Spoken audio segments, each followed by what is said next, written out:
Today in episode 53 of the podcast, we will be taking a look back at 2024. What were our favorite films, favorite TV shows of last year, and looking ahead to 2025. There's a lot of big stuff, a lot of big finales and reboots and more that are coming in 25 that we're really looking forward to. But I'm Brad, he's Josh, and this is We'll Bring the Popcorn.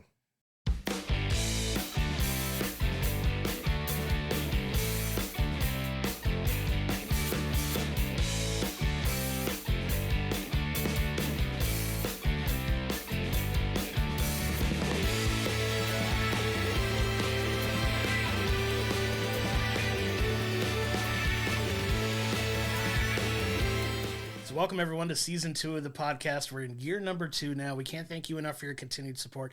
As always, give us a like and subscription on YouTube. Hit that notification bell so you're getting our episodes when they drop every single Monday, each and every week. Also, if you're listening to us in the audio realm, give us a 5-star review. It really helps elevate the profile of the show. And also go to willbringthepopcorn.com where you can find all of our archived episodes, all of our social media information, as well as our merch store where you can get all the latest We'll Bring the Popcorn merchandise. We can't thank you enough again for your support. Am I the only one who has no idea how it's already 2025? Like, no December clue. Was like a week long, if that. Yeah, it felt like 5 minutes. It was insane. Christmas came.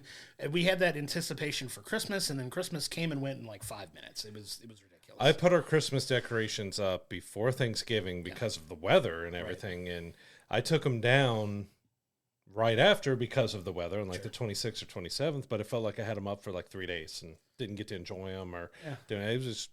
It's crazy. I don't know if it's just with getting older, how much time flies by, but last year was nearly a blur. Like, we had a ton of entertainment-wise, a ton of stuff that came out, but like just whole year just disappeared in a flash. And I think it helps with like doing the podcast where we have something to look forward to every week, so it kind of helps speed things along. We're like, all right, we can get to, when we do our movie reviews and when we get to see the movies that we're going to see or watch the shows that we need to watch for the episode that we recorded, and it just feels like it's with that constant churn. And I have a feeling 2025 is going to go the exact same way because you can't see it from your point of view watching this show, but we have 3 whole sheets filled with either movies we liked in 2024 and then just 2 whole sheets full of stuff that's coming out in 2025 that we have to look forward to as well. Like, it's going to be a big, big, big movie and TV year for us, and I'm excited to kind of dive into everything that's coming up. We're also looking back at how great 2024 was because it was a little bit underrated as far as movies go. Like, it felt like there were more,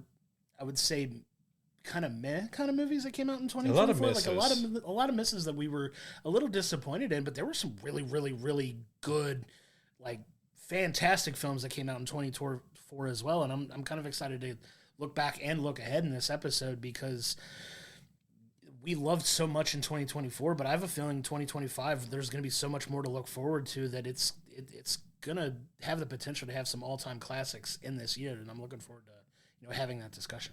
Yeah, let's go ahead and kick it off with, we're going to look back at 2024. So as you mentioned, there's a lot of TV shows and films that came out in the year. We're going to touch on what our favorites were. We're not going to touch much. If we might have a few mentions of the ones that were kind of disappointments, but we're not going to focus on the disappointments at all. Sure. We're going to look at the best. And I'm going to start it off with one that was probably both of our favorites. It was right up there at the top, one that we probably had the most fun with in theaters this year. And if you know us at all, pretty much know what it is. It's Deadpool and Wolverine. Sure. We get Hugh Jackman has returned as Logan. He's playing Wolverine again. We finally got him in the Wolverine suit, and it was absolutely glorious. Yeah, it was one that we had been hyping since the start of the podcast, that it was our most anticipated film of the year.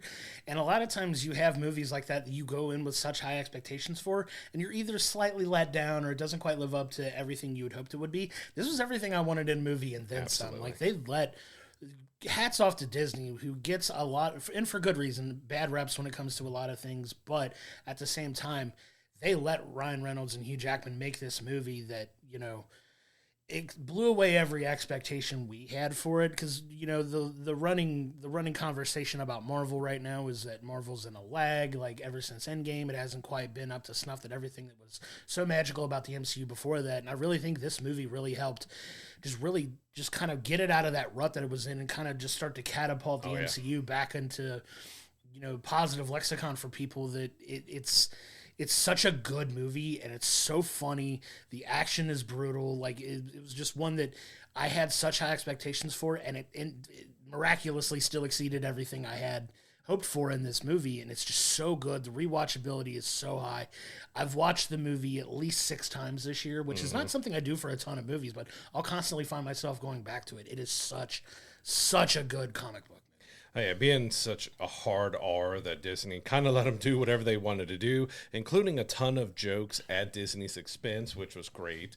But you also had all the cameos. You got the variants of Wolverine, which is great to see all of that. And yeah, they just kind of let him run free with it. And it was really fantastic. You get a little bit of drama.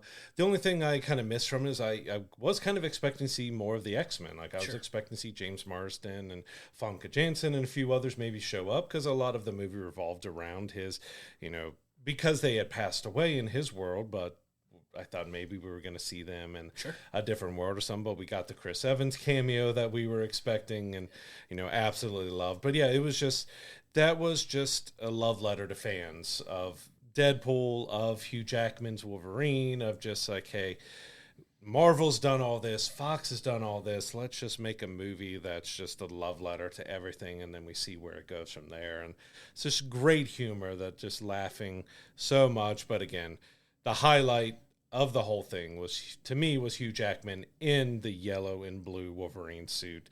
Just looked incredible. Like once you ripped the sleeves off and you got the mask on, and you again finally got the mask. If you remember, there was a bonus scene in the Wolverine that he was supposed to get the suit in it, but it never got put on. It stayed in the box, and took, what was that, 15 years later before he finally put on the suit. But it was well worth the wait, because he looked absolutely fantastic. Yeah, and I think having Ryan Reynolds as Deadpool is this fourth wall breaking character, where it can give you that subtle, like, hey, we know you've been wanting this forever, and it just gives that meta, like, playing with the audience a little bit, like, until he's 90. Yeah, he's gonna be doing this until he's 90. That's the fun running joke. Or that, or like, when they actually face off in after they get what's the phrase that the TVA does, where they zap you into where they send them there and they have the fight, and it's just like, this is about to get good, this is what you guys have wanted to see it, and it's just kind of playing with the audience in a very fun way, that it's in just front like, of the 20th studio logo. Just kind of a big middle finger to Fox at that point, because fans have wanted this from Wolverine for so long. They're like, we're finally going to give you what you've been wanting for so long, and just paid off in the most epic way possible. I'm so glad we got the movie that we did, and for that reason, it is very clearly the best movie for us in 2024. Like, we set such high expectations for it, like we said, and in my opinion, it exceeded it and then some. It was the talk of the world for months after it came out. We got just the iconic, Channing Tatum as Gambit quotes that people were quoting for months after, like, woo, about to make a name for myself here, I heard that from so many different people for months afterwards, and it's just the mark of a long-lasting and well-made movie that is just memorable and quotable, and it's something that you can continue to go back to. It just gives it such high marks for me. It still surprised me they brought Wesley Snipes back as Blade, yes. and made fun of how long it's taken to get that Blade project. There's only been one Blade, and there'll only ever be one Blade. We don't know how close that could be to reality with as long as they're taking to make that freaking Blade movie that we've been waiting for so long. And we get so many awesome cameos, so many awesome appearances. The action's great, the story's great. Leaves potential for more Deadpool and Wolverine hijinks, which, if you've been following along with all the Marvel news, the hope is that they show back up in Secret Wars, hopefully. So it's kind of reinvigorated a lot of people's love and passion for Marvel, and a lot of people are excited for the future, because we got a movie like this, and it was just like, okay, this is what we've wanted from Marvel in the MCU, is to make movies like this, and they're finally feeling like they're getting back to it. Now, we do have some movies coming up in 2025 that we hope continue that, and just build off that goodwill that Deadpool and Wolverine got back from Marvel in a big, big way. But yeah, Deadpool and Wolverine was absolutely the most fun I had in theaters in 2024. I think I saw it 3 times in theaters, watched it 3 or 4 more times at home. It was just pure joy and fun. It's definitely one of our top best of 2024. Absolutely. And moving to another movie that was, in my opinion, right up there with Deadpool and Wolverine for me personally, and that was Wicked. We couldn't be remiss with talking about Wicked. Wicked was on par for Deadpool and Wolverine for me. It's another one I had super high expectations for. Yep. Wicked is my all-time favorite musical, and I think this delivered on it in such a big way. There is not a theater kid that I know that doesn't gush and rave about how good this movie is. The incredible performances by Ariana Grande and Cynthia Erivo, both up for Golden Globes. The Golden Globes are tonight. Like those are good. They're going to get Oscar nominations, I'm sure, coming out of it as well. Like this is such a big film that's still doing incredibly well at the box office, given that it's been out for over a month and a half now, and it's still one of the top 2 or 3 movies every single week. And it's just given to the power of how good this movie is, and it's so good. It pays such incredible, love to the musical itself, while kind of doing their own thing and making just this incredible movie that I recently just watched it again now that it's come out on digital. Like, I bought it on digital to watch it again before it comes out on Peacock, or I think it's coming out on Peacock at some point in the spring, if I'm not mistaken, by end of winter, early spring. That I was like, yeah, I can't wait to see this movie again. I have to buy it. And I don't do that for a ton of digital movies. I absolutely put my money down to watch this again. Yeah, we already grabbed it on digital as well. We've already watched it since it just came out on digital on New Year's Eve. But yeah, it was fantastic. Like, there was so much love and care, even though there's so many people on the internet who are color grading experts now that want to talk about the colors and everything else on it. Like, it looked fine. It looked great. But you can't, with these songs, like, they are not easy songs, especially Elphabuzz and Glinda's songs, the main songs for them. They're not easy songs. They really move around the register and just everything else. Like, you have to be able to sing to do these songs, and they just nailed those songs completely. Like, they were fantastic. And I mean, Ariana's already been in a few things, but I think this is really going to skyrocket her acting career even more after that, because she did such a great job of bringing her to life. Because, I mean, the Wicked story, she really is the villain. So, she's playing the nicest person in the world, but she's kind of the villain of the movie and of this, because she's, part of the problem of what happens with Elphaba and everything else.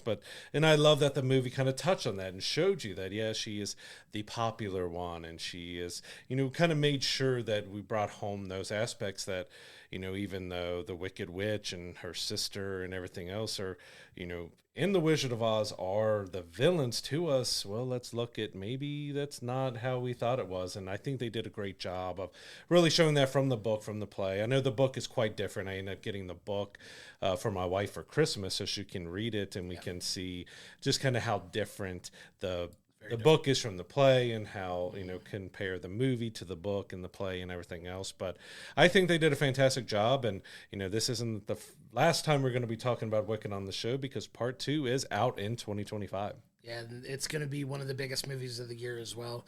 Going to do absolute gangbusters. It's going to be interesting to see how they finish telling the story, because you do get really the only the first half of the musical in this film, which is crazy, because I know we had some trepidation about it being like a 2.5, almost 3-hour film, when the actual musical itself is 3 hours in totality. And it doesn't feel like you're watching a 2.5 to 3 hour film when you're watching it. It goes by so quickly. The music is captivating, and the visuals are amazing. I don't care what the colored people's, like people that are harping on the color schemes of the movie, which is absolutely ridiculous, because it's a visually stunning film. And it's so good and so well done. The music is incredible. You worry a little bit when you hear that they're doing live singing in the film, and you're like, well, I don't know. But when you have 2 absolutely world-class vocalists playing your 2 lead characters like this, and the love and the care that they showed each character and the music, you get a really magical moment in a magical film that's going to win a lot of awards. It's going to really catapult Cynthia Erivo to a level that she really should be at, because if you've seen anything she's in, I love the movie Harriet, that really kind of kicked her off in like a more global superstar kind of way. Like, it's going to take her to another level now, because she is an absolute world-class vocalist. I saw a lot of people were like, well, who's Cynthia Erivo? A lot of people don't know. She's 1 Oscar away from being an EGOT. Like, she has an Emmy, she has a Grammy, and she has a Tony already. Like, the woman is phenomenal. And it's this movie is really going to just really catapult her superstardom to the next level. And I'm excited to see where her career kind of goes from here, because she is just amazing and wonderful and gives so much care to this. And like you said, Ariana more than holds her own. People have very strong opinions about Ariana Grande for a good reason, one way or another, whether you are involved, like pay any attention to her personal life or anything like that. Like, that all aside, phenomenal performance as Galinda. This was a dream role for her, and you see how much love and care that she gave to this role, and just what we got was something really special and something that, in my opinion, is the greatest musical adaptation of a movie to ever be made. And I'll stand on business on that. And for that reason, it ranks right up there as my top film of 2024 for sure. It still surprises me just kind of how small in stature both of them are as well. Because you can tell that they're shorter and smaller, but to have such power come out of two women who are, I think, both under 5'4". Like, I'm not trying to say anything bad about height and stuff. I'm about 6'1". My wife is around 5'3". And so I'm like, there's such incredible power on those vocals that come out of both of them in such a small stature. Like, it's just incredible to see them work. They had such a great bond. Ariana and Cynthia had such a great bond in the movie. Like, they seem like they've almost become sisters after, recording the films and stuff. But you could see that chemistry and everything that they had together in the movie as well. And yeah, Wicked was really fantastic and definitely one of the best of 2024. Yeah, you can't have a list talking about the best movies of that and not have that on there. You don't have to be a theater kid to really enjoy this. I know so many people that don't even like musicals or don't like anything of that are still raving about this movie, and it's one of the films I've had the most fun talking to people about for a good reason. They were like, "Man, I just had no expectations of this, and I was really blown away by it." I love hearing that from people and just opening up, and I'm hoping this is like, as somebody who loves theater and loves like musical stuff, like, I hope this opens the door for more people to go and check out more live performing arts and things like that, because this I hopefully feel like does kind of kick off that next wave of love for those types of things, because there's so many good things to dive into in the world of musical theater that I hope more things kind of come to light and more projects like this get made from some of the bigger musicals. Like, we've had Chicago, which was an incredible one. Like, there's so many good ones. They've tried to do West Side Story a few times. Cats. Yeah, we don't talk about Cats. Cats is kind of the outlier. But there's so many good ones that they could do and bring to light. I'd love to see a live-action Book of Mormon movie, because that musical is fantastic. It's made by the creators of South Park, so take what you want from that. But it is a fantastic musical as well, and that's kind of the one I'd like to see next, to kind of get that big screen treatment that I think would be a lot of fun for people. And I'm hoping this really gets Wicked back out there touring and stuff again, because, I've seen it with my wife, and my mom has gone, and our oldest has gone, but our youngest hasn't seen it. She really loved the Wicked movie, so that's something hopefully I can experience and share with her, that we can take her to see the Wicked musical on stage and everything, and let her see that whole performance, because we've done a few of the kid stage plays of musicals and stuff and all that, but we haven't taken her to a full off-Broadway production, so she could see how that is, because we're also looking for the Phantom of the Opera is going back out on tour, so to be able to go back and see that being performed, because that's one of my wife's favorites, and one of my favorites as well, of those plays and musicals to see live and everything. So hopefully that does get a lot more people wanting to go to the theater and see musicals and see plays and get those halls, especially around Cincinnati. We have some great venues for that we can get the Aronoff Center and Taft and everything else filled again with people seeing musicals and everything else. And I think Wicked is going to be a big part of kind of bringing people not only back to the theaters, but also bringing them back to the theater. Absolutely. And for that reason, Wicked just absolutely winds up on our list for that reason. And there's so many other good films that we can kind of highlight here, and we could go into so much depth and go back in our archives and check out every single movie that we've released, that we've talked about here in 2024. There's some ones that we can add to it. I'd say the best animated movie of the year is absolutely Inside Out 2, in my opinion.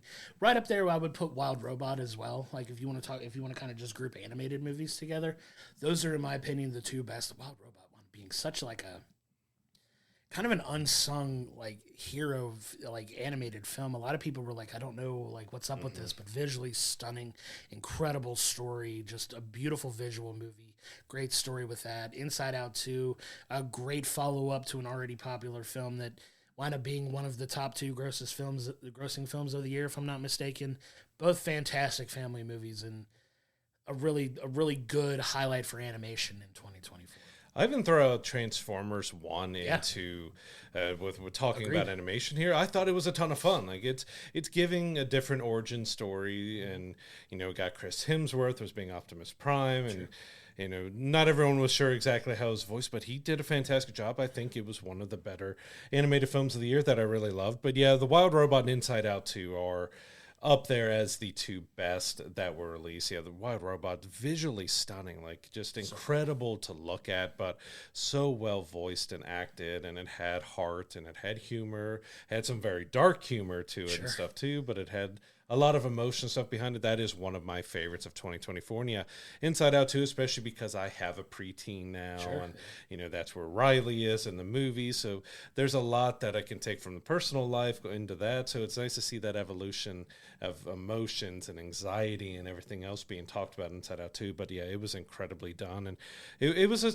solid year for animation. I think overall, I think we had some really good animated films that came out. That Inside Out 2 is one of the it's the highest grossing animated film of the year, but it's one of the highest grossing films of 2024 as well. So not only was it a great movie, it had very big box office success, which I'm very happy for with Pixar, because we know they were the kings of box office for a while, but COVID kind of hurt them a lot, because a lot of the stuff came to streaming and people weren't watching, and then they put out a few that just didn't do as well in theaters as they expected. And so it's kind of nice to see Pixar coming kind of back out on top with Inside Out too. Sure, yeah, and they got a big one to look forward to in 2025 as well, that they're going to put a lot of money into and push very heavily.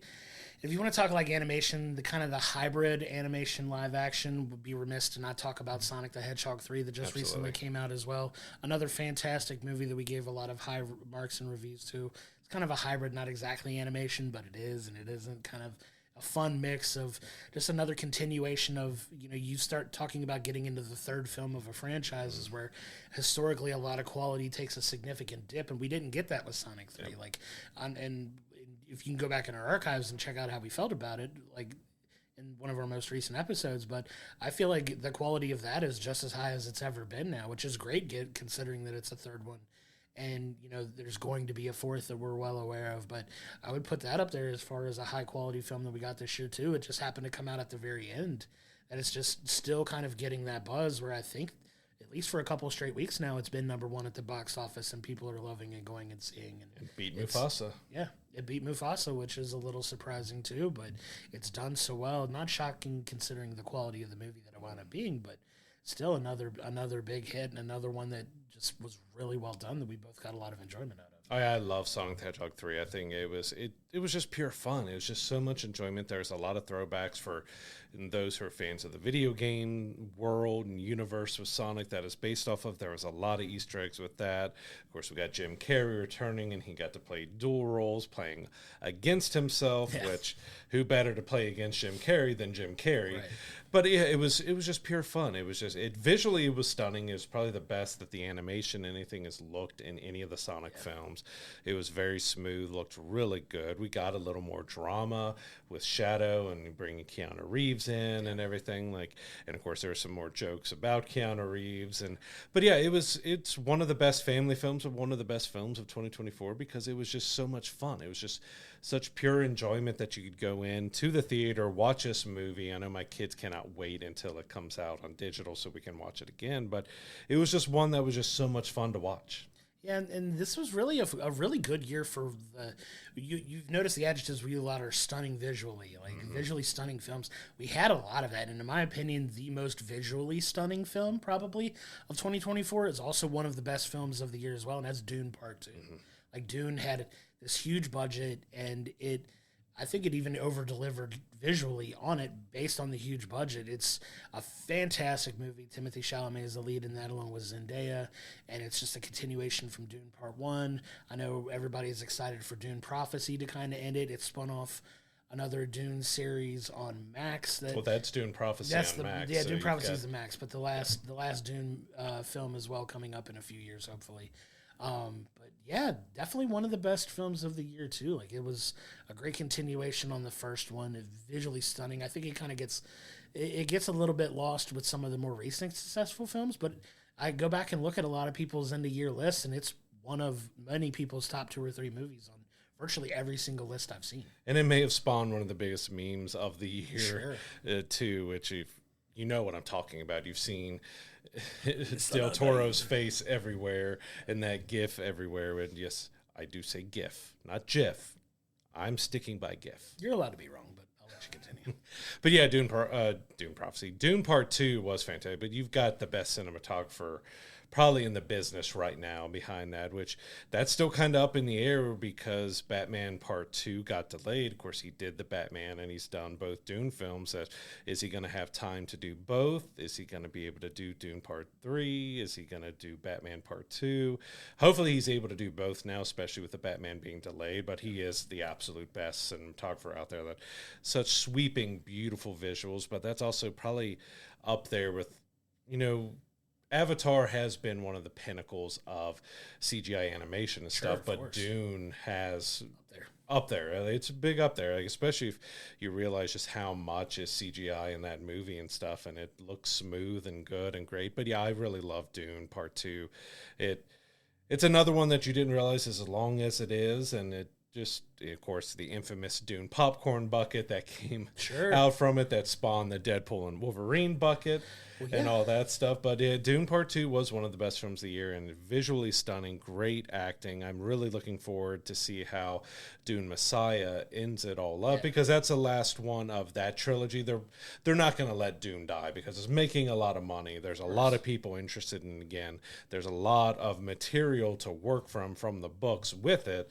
But this is the last for this group doing these films. So I'm really looking forward to see how that ends. But that's probably 2 or 3 years away now. I think maybe 2027 before we see that. But Part 2 is one I definitely plan on rewatching a few more times because it was visually stunning, but it's a great movie. Yeah, and Paul Atreides as a character is just so interesting how they've presented him on screen because you have this whole dynamic of you want to root for him and then you kind of want him to kind of get a little bit of his comeuppance because you see this kid who's kind of come up and he's being labeled the Messiah and the savior of of these people and the savior of Arrakis, and he's you start to root for him and then you kind of start seeing him buying into his own hype by the end of the film. He's getting a little bit of an ego and this turning into the villain. Yeah, almost where you kind of want to see him like, all right, buddy, let's get it. But it's so well done, well written, and well portrayed. Timothée Chalamet does a fantastic job with this, and I'm really excited to see how they wrap everything up with Messiah because, like you said, the meme with Lisan Al-Gaib was just everywhere for several months, and it was just really fun and really hammered home. But at the end, it was just such a well done movie that you can't not have it on your 2024 list. I'm gonna sneak one in here because it technically came out in 2023, but this version of it came out in January of 2024. I know what you're about to do. I'm going to put it on here because I absolutely loved it. I saw it in January, so it counts. It's Godzilla -1 minus color. So yeah, December of 2023, Godzilla -1 came out, fantastically done. Then in January 2024, here we got the minus color version, just a black and white. They did a few more. There was something about the black and white version that just hit me so much harder. It got the emotions deeper in that movie, but it also made Godzilla a little more terrifying because he's a little more darker and more menacing in the black and white. But there's something about that black and white cut that just hit me hard. Like we saw the regular version. We went back in January here to see the minus color version, and I was kind of blown away after I saw it. I'm like, I loved it as Godzilla -1 in the full color. But there's just something exponentially better to me about the black and white version. Like, it was so fantastic that I had to include it. Even though the main movie came out in 2023, this version was part of 2024, and it is well worth it. If you haven't seen it, it's on Netflix. You can pick up Blu-rays of it now and the 4K versions of it now. See this film. It is fantastic.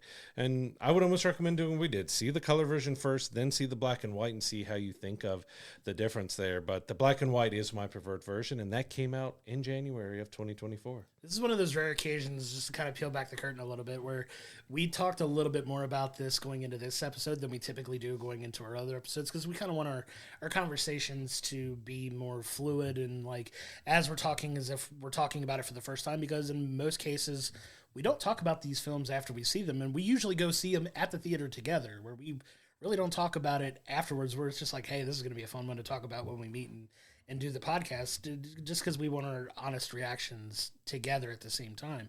But I was giving you a little bit of grief for wanting to put this on the list. I was like, you're going to get a couple comments your way about including a movie that came out in 2023 on your 2024 best of list. But I don't disagree with the fact that it's not an amazing, an incredible film and an incredible version of the film. You're getting by on semantics a little bit, and I'll allow it. I'll allow you to disagree that it came out in January 2024. Yeah, okay.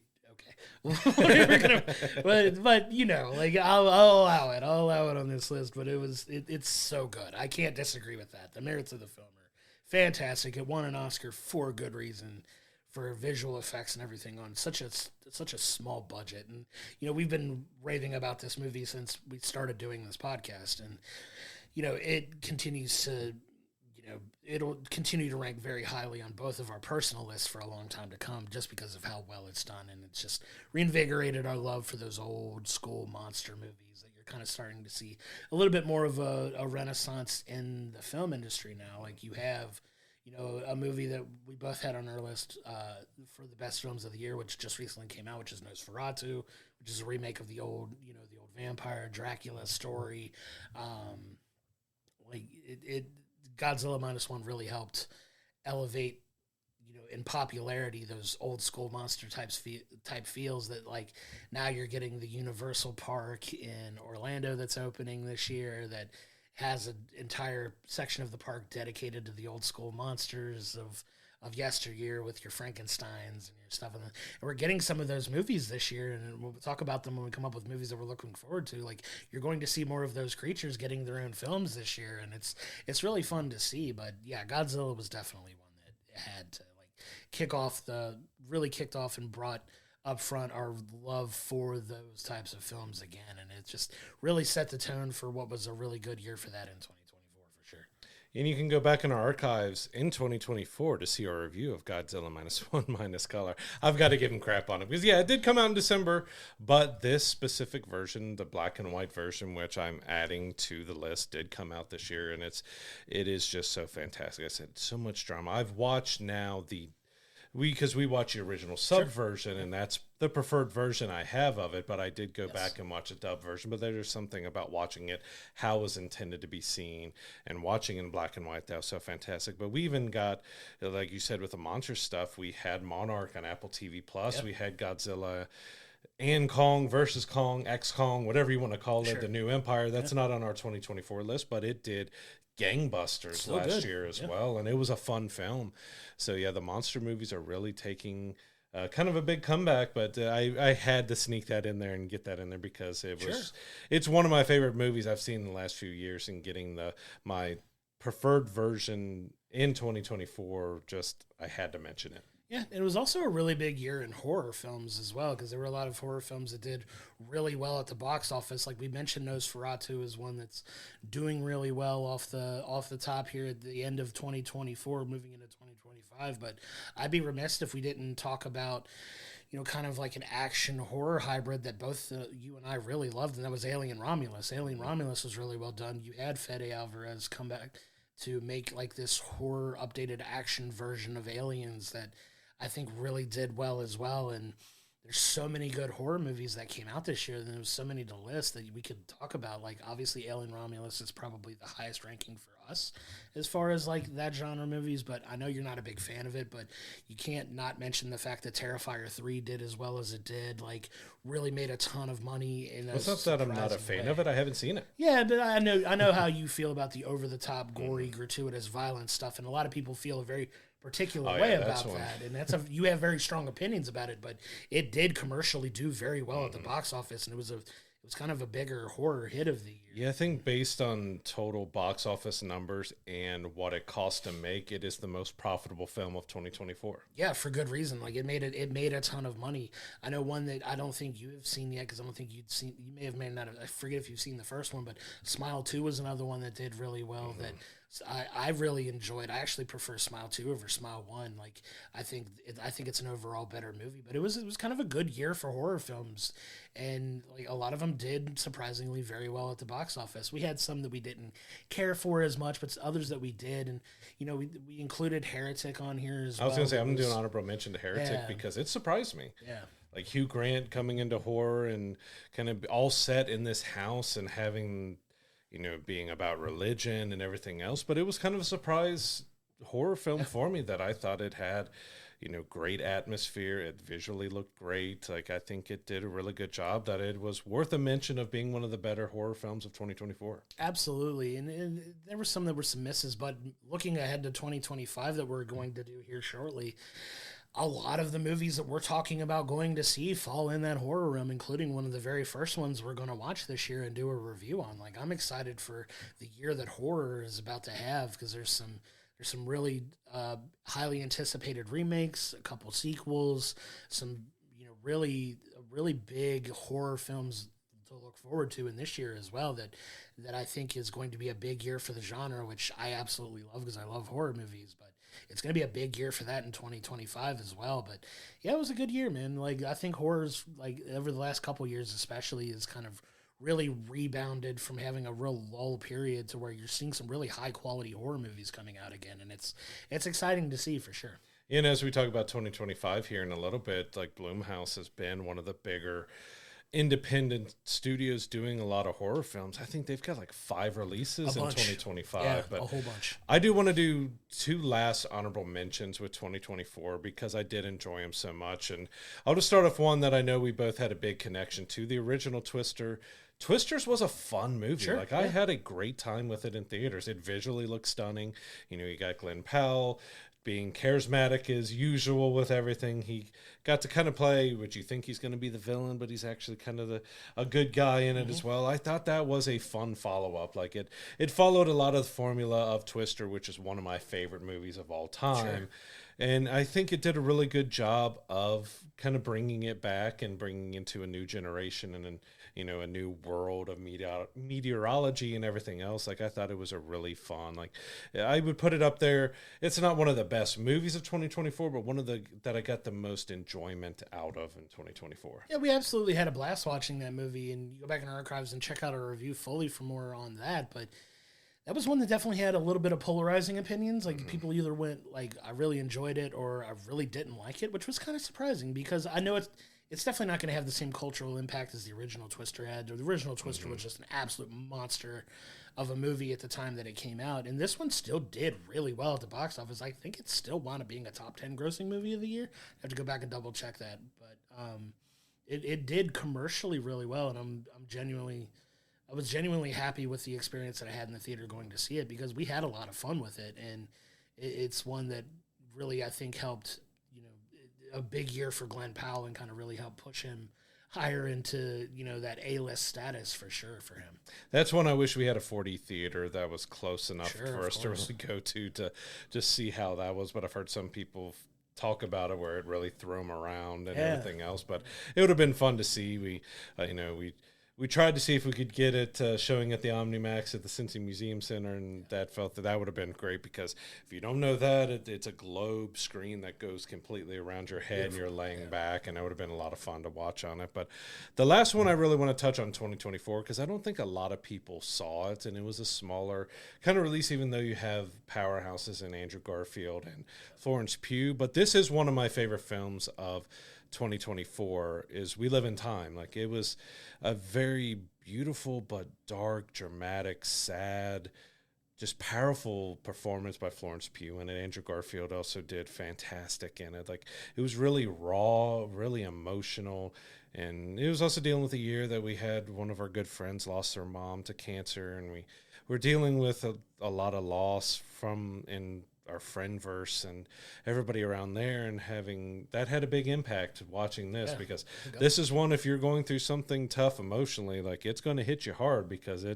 it doesn't shy away. Like Florence Pugh just bears all in so many different ways in this movie, and I think she should be up for and winning awards for her performance in that. But it was one that really kind of caught me off guard of how much I really enjoyed it, just because of, I mean, I love Florence as an actress and stuff, and she always gives her all, but it was one of those that really just caught me and got me emotionally. It's one I'm still thinking about to this day, that I haven't been able to watch with my wife yet, because she dealt with a lot of that loss, and I said, this is going to hit you hard, so you've got to wait until you're emotionally ready to watch this film, because it's going to pack a punch. Yeah, it is a proverbial emotional gut punch in that movie.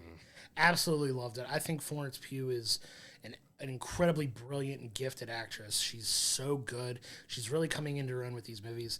This is a movie that actually just came out in the UK at the start of 2025. Like, there was a whole press campaign, like, I know on social media with like Andrew and Florence, is like, hey, we're finally in the UK. Like, I know Florence was excited for that movie to finally come out over there, so it could wind up being on some people's best of 2025 list if we're throwing 2024 movies out there like we are with Godzilla. Just kidding.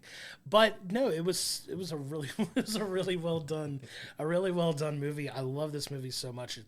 It's a beautiful tale about how people look at the potential end of their life and how they want to choose to live, and how it affects people close to you that you love, and the people around you, and how they would like potentially have a point of view on how you live the end of your days and everything. And it's such, like you said, you have to be in a certain place mentally, I think, to get the most out of it.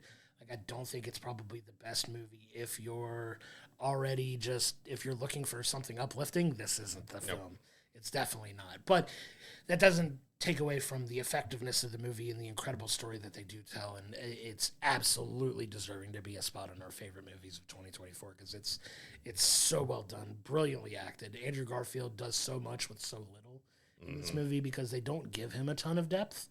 Florence is the star. It revolves around her, but Andrew does such a great job of being that companion about that. Like, he gets to go through an emotional journey of his own, and he gets to grow and everything else, and gets to do some humor and drama and everything else too. But yeah, Florence is definitely, so just shows just how incredible she is as an actress. Yeah, she's quickly becoming one of my favorites, and in my opinion, anything that she's in becomes a must-watch for me. Oh, absolutely. And she's, for that reason, and she really shines. This might be my favorite individual performance she's given in any movie so far. Yeah, she's absolutely one. If I see her name attached, I don't need to see a trailer. I don't need to know anything about the movie. I'm there to watch it, because I know she's going to just do her absolute best she could possibly do in the film. And yeah, I'm there if it has Florence in it.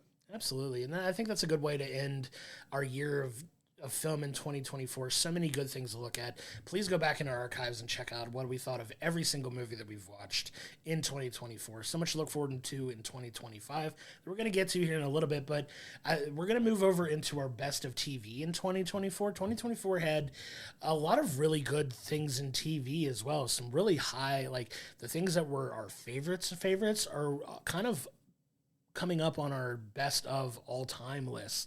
And I think you and I would both be remiss if we didn't talk about at the beginning the one show that is easily far and away our favorite show of 2024, and that was Shogun.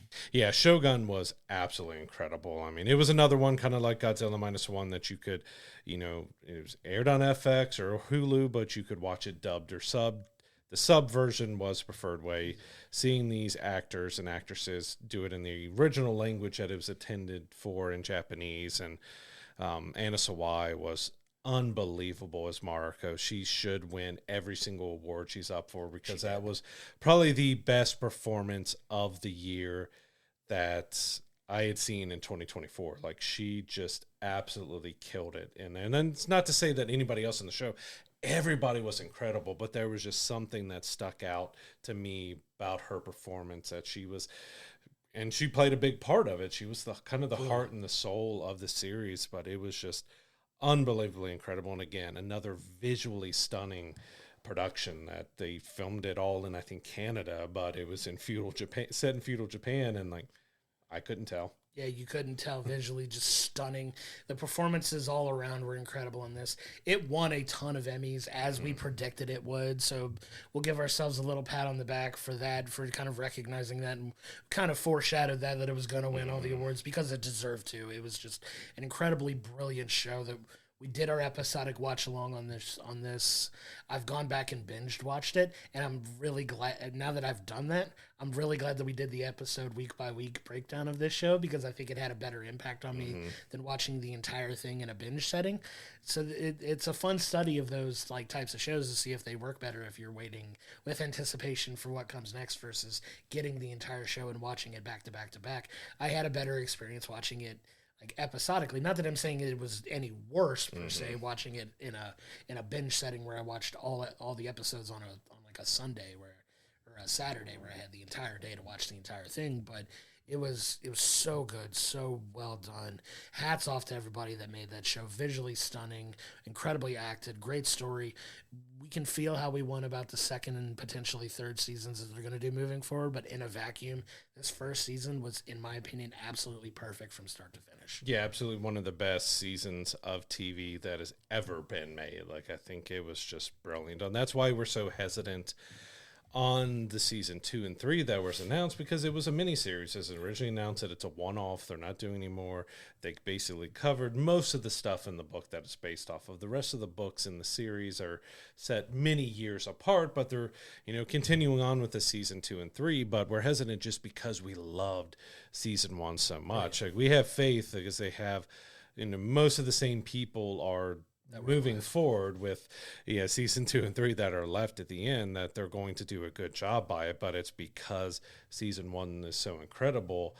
That's why we're so like, should you go back and touch something that was near perfection or was absolute perfection? Like, should you go back and mess with that at all? Because it could, potentially hurt the legacy a little bit of it, but we'll always have season 1 no matter what. And yeah, it was definitely one that was best to watch week by week and having that time between, because it made you think about it.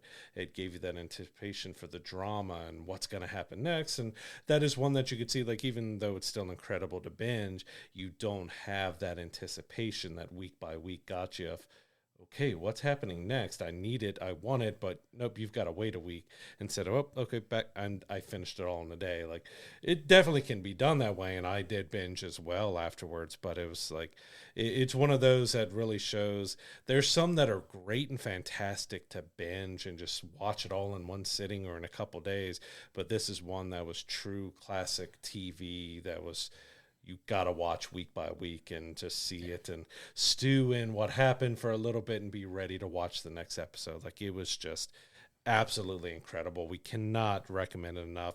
Go back in our archives. You can see what we thought of every single episode, but it was just fantastic. Yeah, and it's just more than deserving of our top spot. Going to be hard for anything to top that, but one show that I feel came very close and was kind of a surprise at how well the show was The Penguin season 1 on Max. Now, you have, very strong opinions about the Robert Pattinson Batman film, but I think a lot of people agree one of the highlights that came out of that was Colin Farrell's portrayal of the Penguin and how he just completely physically loses himself in that role, where if you didn't know it was him, you wouldn't know it was Colin Farrell playing it.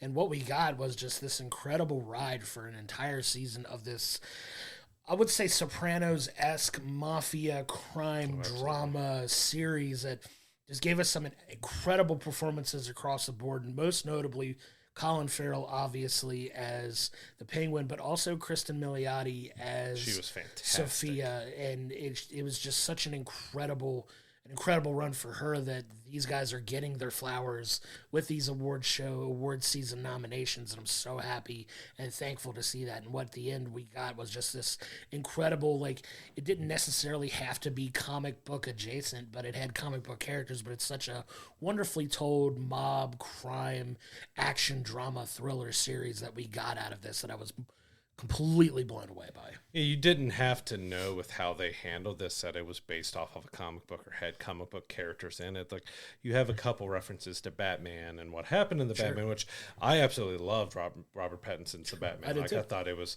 again, visually stunning because they had the best cinematographer in the business right now handling it, but it was a dark, dramatic, deep, detective Batman film, and you continue that on with the Penguin. Like, you had high hopes for it, but you weren't sure. But Colin Farrell as Oz was incredible. He disappeared into the character, and because I mean, he not only had on his face, like he had full body prosthetics to get him into this character. Because you get the Penguin stripped down in an episode, and it never looked out of, like, just never looked bad. It never looked like he's wearing a suit. Like, it looked like this guy that I don't really know who this is, and his accent and the walk, and like he disappeared and just fully went into the character. But yeah, Sophia Falcone was fantastic of the layers she had, because she's kind of dealing with not exactly mental illness, but the mental torment that she's gone through from her family and being going into prison and brought back out, and what she wants to do. And she had these peaks and valleys and everything that she went through. Like, I thought it was going to be good, but I wasn't expecting just how good this series ended up being. Yeah, and you get like this incredible character arc for Sophia that, you know, she gets her revenge. She goes on this rampage against everybody where she just kind of wants to burn the entire world down, and she doesn't care what happens to her family's legacy. She starts a new legacy and a new name and a new family for herself, and you know, you really pull for her. And you know, she has the fate that she has in the show. I'm not going to spoil that if you haven't watched it. Go back and watch it because it's so worth a watch. I will. This is definitely one I'll be going back and revisiting at some point this year. I definitely want to go back and watch it again, but you wind up hating her, and then you root for her, and then you're just like, you feel the empathy for her, like man, she's gone through so much, but like she's this amazing, awesome, powerful, strong woman at this point. And then, you know, you get this dastardly Penguin who's just kind of willing to cut the throat of whoever he needs to get to his goals and what he wants. And you know, he's always got his own angle to play, and that's what makes it such. The writing on it is just so brilliant. Incredible. Like you never know like what's going to happen from one episode to the next, and I love that about it. And it's another one that I think really benefited from a weekly release as opposed to the entire season, because you do get that time to digest what happened and kind of play a little bit with like, okay, how is he going to get out of this situation, or how are they going to do that, or they leave you on this incredible cliffhanger at the end of the episode where Sophia goes on this full rampage on her family, and you know, like you're just like, oh, that's how we're ending it. Crap! Now I got to wait 7 days for this to come out again, and it's a fun part of that journey that I really love of weekly episodic television. We got some really good things out of this year, and for that reason, man, Penguin's just a stellar show that I had so much fun watching. And like what you mentioned with Sophia, the same thing was with Oz. Like, it got you sympathetic to him and made you feel bad for him of the hard life he's been. But then they reveal more of the darkness and the evil behind him. And especially the very last episode that everyone was talking about and still talking about, you know, justice for Victor and everything, that it got you sympathetic to him, then hating him, and then sympathetic, and then hating him, and sympathetic. And then you get to the fun episode. Loathe that guy. He's a villain. But that's just such brilliance on the acting, but the writing just took you on this roller coaster throughout their whole story, this whole story, because you could feel sympathetic but hate him at the same time, and it took you back and forth so many times until it finally got you to where, all right, I'm still kind of sympathetic towards her, but he just, you're evil, you're horrible, no more Penguin, like you are a true villain. And that was fantastic because you got the sympathy of making him kind of the hero and star of the show, but also being the villain and the most hated person in the show at the same time. Yeah, and I love the fact that they played with like the different emotional states of the characters and all the different emotional journeys they go on, because you deal a lot with, you know, that mental torment and anguish, and you know how that affects somebody mentally with Sophia, but you also have that in a big way with Oz, with the Penguin. Like, he had some, you know, the issues that he had with his mother and how his mother treated him, and you know, the story with his siblings that he has, and you know, just this mom complex that he has, and just how it affects how he's able to either effectively or not effectively get things done. And like I said, the writing on it was just incredibly brilliant. And they touch on a lot of really serious mental struggles in a good way in this show that kind of manifest themselves in the episodes and just take you on this amazing journey that I was, like I said, couldn't have been more surprised with how much I love this. I was really already looking forward to it, but it over-delivered in a big way for this show that I think will have ramifications for everything else that they do with that small pocket of a universe that they're still trying to build out on. That it's going to be hard to top. It's one of those, I would be okay with it if it was just one season, but I kind of want to come back to it at some point and give us a season 2 of it. I would love to see another trek into that world for him, just based off of, how it ends, and then we don't know what they're doing with him in the movie yet. Like, can we come back and see this character and visit this world again? I would be all for it. It fits in with Shogun so well in that way that if it was just this, then we're perfectly fine with it because it was such an incredibly well-told story. But if we get more and they do it right and do it well, then like, thank you, because these were incredible stories with incredible characters that kind of want to revisit. Penguin, I'm a little more open to revisiting just because there's so much more to be told with the story. Shogun did kind of encapsulate everything in the one season, so that's why, again, I'm more hesitant on seeing where it goes. But yeah, the Penguin was just fantastic. Go back in our archive, see what we thought about it. But even if you're not a comic book fan, if you don't like comic books, go watch a show, because it is a crime mobster gangster show that you don't have to have knowledge or liking of comic books to watch and enjoy. For sure. Definitely one to appreciate, whether you're a comic fan or not. And one I want to throw in here, which I know you haven't watched, but it rounds out my top 3 of the year in TV shows, is Shrinking. So season 2 of Shrinking came out. This is one of the best shows on TV. It's on Apple TV Plus. I don't think a lot of people, I mean, it's popular, but I don't know a lot of people have seen it that deserves to be seen by more, because it is so well done. It's created by Bill Lawrence, who also did Ted Lasso and Scrubs and many other shows. Like, he's a fantastic creative that has done some amazing work. If you love Ted Lasso, you should love Shrinking, because it's got the similar balance of raunchy humor, regular humor, but drama, because it deals with, a main psychologist played by Jason Segel who lost his wife to a drunk driver, and he has struggled with it. He's a psychologist, but he's struggling with trying to find the balance, because it's now him and his young daughter alone, and the mom was taking just way too soon. But the best part of this show is Harrison Ford. He is unbelievably incredible in this show. He gets to play his normal grumpy old man, but there's so much heart and drama and humor that you get with him. Like, you get him singing and belting out songs which I didn't expect, and like, there's just so much that you get to play off him. And this is one of the best things that Harrison Ford has ever done, and I put that up there with a lot of his iconic stuff, like, because there's so much depth and so much that you get from him. And season 2 took that even further, because there's a medical issue that he's dealing with, and it brings struggles and it brings different things to light with him, and it is just absolutely incredible. And I hope you're able to start it soon, because especially with knowing how much we love Ted Lasso and stuff that we both did, that you're gonna love Shrinking.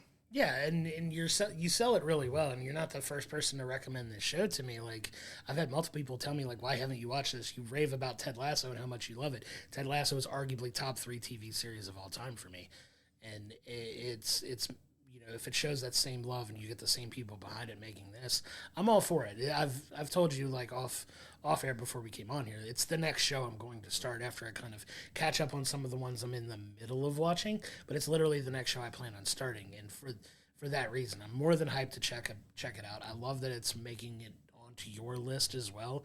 I can't speak too much of it because I haven't seen it, but I think you've done a good enough job with it. I'm already sold and definitely planning on watching it next. I would be remiss if I didn't round out my quote-unquote top 3, if I had to put them in order, without mentioning one of the best shows on television, period, right now.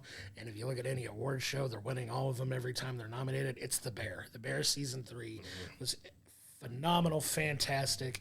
This show is really firing on all cylinders, and it's like that show that is in that lexicon of shows that everyone that's in it really explodes out of it. And you get Jeremy Allen White, who's incredible, and he's really blowing up everywhere and doing so many things, like in Hollywood. He's getting to that A-list status. You have Ayo Edebiri, who's a phenomenal actress in her own right, and just an incredibly complex, in-depth character in this show. You have, the cousin, who is getting ready to be in one of, if Evan not going Moss, to be Backrack. yeah, who's going to be in one of, if not the biggest film of 2025.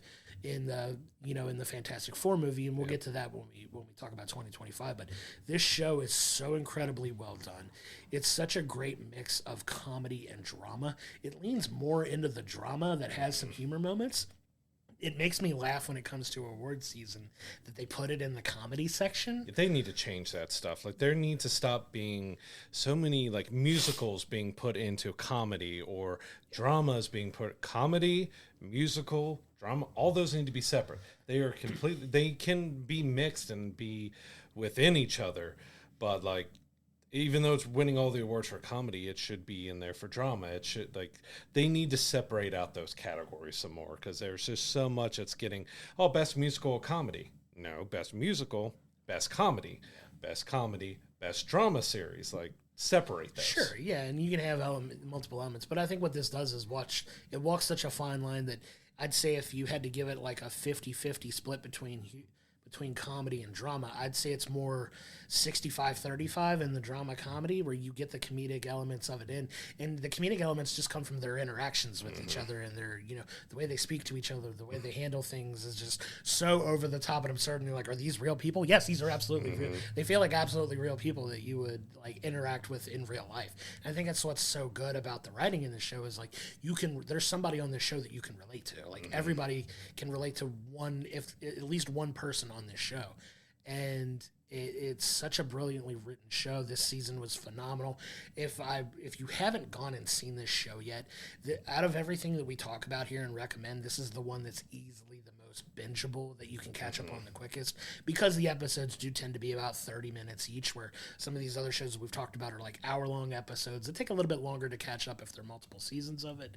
But for this, so good. The writings on it is brilliant. I am so eager to see how this next season plays out. I know we've talked about it before, most of the season's already filmed coming up, that they've only got a couple more episodes to shoot before that comes out later this year. So looking forward to that. But this season, you get this next step in this restaurant that's finally getting open. You get the opening of the Bear, and you start to see, the struggles that they deal with,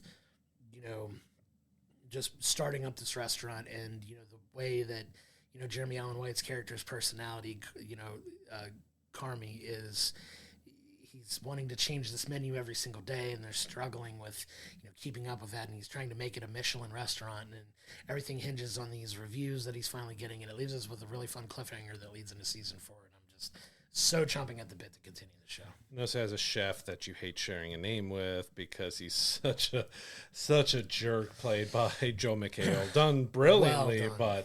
But you're like, why does he have to have my name? Why does he have to have my name? Like, come on, man. But yeah, The Bear is fantastic. I'm glad this is another one that I could get you. I think with how much you love The Bear, you're going to feel very similar to Shrinking as well. But The Bear is fantastic. Like, it is, like you said, it has such great humor that just feels raw and natural, and just, it almost like, did they ad-lib all this stuff? Because they're just like ribbing on each other and everything. But it's also one of the shows that has probably the best collective of guest stars that just absolutely destroy it every time, because you got John Bernthal plays his deceased brother, and you get to go back in the past and see kind of where he started with the restaurant, and kind of all the drama with his family, with Jamie Lee Curtis as, the mom and everything. Like, the guest stars just absolutely they're nominated almost every single season here because of how incredible they do. Like, they bring a lot of heart and humor, but also, of course, we've got Jamie Lee Curtis brought so much drama in the birth episode and everything there. And what John Berthold still, one of my favorite episodes was when they went back and revisit him, and how he brought some of the staff in there, and we got some really great kind of heart-to-heart, emotional, like, conversations that was done in that episode, which was just absolutely incredible. Like, I'm trying to think of, and there's been many other shows and that does it, but I mean, this has one of the best collective of guest stars that not only just show up just to be there, to be a guest star or something, they bring some meat to the story and to the show, and just doing it. And there's some that are just there, like we had John Cena show up with some more just comedy humor aspects and stuff, all that, and we have a few that are like that, but there are some that are really bring a lot of heart, emotion, and meat to this series, and it is one of the best series on TV. Yeah, it's absolutely brilliant. It's one that rakes in awards, and a lot of people tend to like roll their eyes when you hear like, oh, it's an award-winning show. Like a lot of times those, like, especially with films, like it's an Academy Award-winning film, and you feel like it's kind of this stuffy, artistic like type film that a lot of people find boring. But this show is definitely not boring. It's so well written, so well acted, and everything just plays off each other so well that I can't not have it in my list of top TV shows of the year every year when it comes out, because it's just as good now as it's been in season 1. When you get to season 3, you get these really good, like you said, these one-off episodes here with like a Jamie Lee Curtis who's phenomenal, got an Emmy Award nomination, big shock, right, for that. And you love to see that. All the cast are amazing, and it's really fun to see them now really exploding out into Hollywood and becoming big stars in other projects. And it's just a testament to how well they do on this show that they're able to really take off out of that. Because like you said, it feels like once a generation, if not a couple times a generation, you get one of these types of TV shows that just the entire cast and ensemble cast are so good that they all like really branch out and become big name elite Hollywood actors. Like Friends was one, or back before that you had like Cheers was one that really exploded, and then everybody on that show did so well. Like you get like once or twice a generation where you get a show like that really spawns an entire cast of just mega stars, and this is the one for the current generation that's really having that effect on Hollywood right now. Yeah, absolutely. They're everywhere, and that's kind of why they already had to film most of season 4, because of all the films and projects that these guys have going, guys and gals have going on, because they're just doing so much stuff because they've exploded from here. And of course, I love Jeremy Allen White from, Shameless. If you never watched that, it's another that one has a lot of humor, but that's a very dark, deep show that deals with everything. It shies away from nothing. So if you're a fan of his and you haven't seen that, Shameless is absolutely one that's worth a binge. If you fell in love with him from The Bear or something else, but yeah, his star is, he's going to voice in the next Star Wars film in Mandalorian Grogu, that he's in everything. He's playing Bruce Springsteen. Like he's really skyrocketing, and it's great because he is such a good actor and he does such a great job. But the next one I want to throw out is one that brought us back to our childhood, that we just, when we heard they were doing it, we were like, wait, they're doing it? They're going back?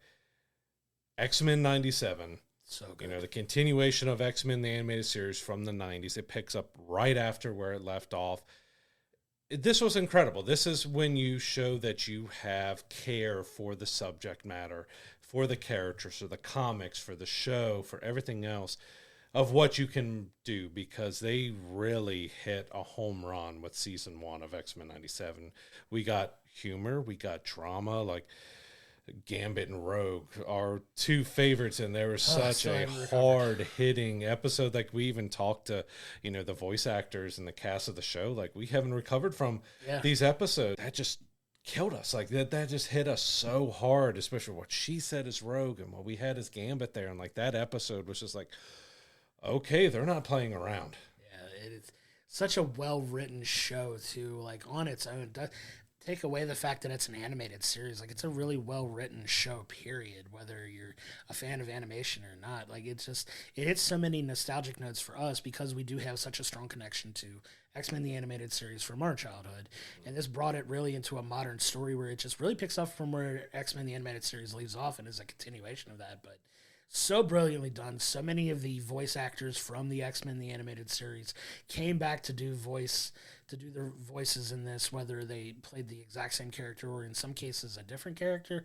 But the guy that played Magneto was phenomenal as well. I'd be remiss if I didn't talk about the brilliance of Alison Seeley Smith as Storm, who just has that incredible booming presence and iconic voice as Storm that you get, and she just does such a good job in that character. It has such an incredible story in this first season that we're both chomping at the bit for the next season and the third season now that are going to be coming up hopefully within the next year or so, that we're excited for those to come out as well. And just, you can go back in our archives and see what we thought about that as another one that we did an episodic weekly watch along with, that we just got so much enjoyment out of. And really, if you have something like that has anything in particular that really sticks with you significantly long after you watch it, like I still can't get over the Rogue and Gambit episode. Like, I recently went back and binged watched the entire season again, and I still Remember it. Yeah, I still feel that just anguish in that end of that Rogan Gambit episode, where I'm so excited to see where they take it moving forward, because if you see the end, you don't know if it's necessarily the end of Gambit necessarily, but they kind of play with that a little bit. But such a well done, well written show that, animated or not, was just, how could we not include it on our list? As much as we ranted and raved and just gushed over the show as we watched it, 100% brilliant, just fantastic, phenomenal show as well, that I'm so excited for the follow-up for that we could not include that on our list. Even the whole series, whole season as a whole was fantastic, but that Remember It episode was, the name's Gambit, remember it, and Rogue just tearfully saying, I can't feel you. Yeah. And like, just chills, like both of them nailed it. And it also added to the effect of all of it that we got to cover Cincy Comic Expo this year. Sure. And we got to sit in a panel about the original show, and in 97 we got to talk with cast members,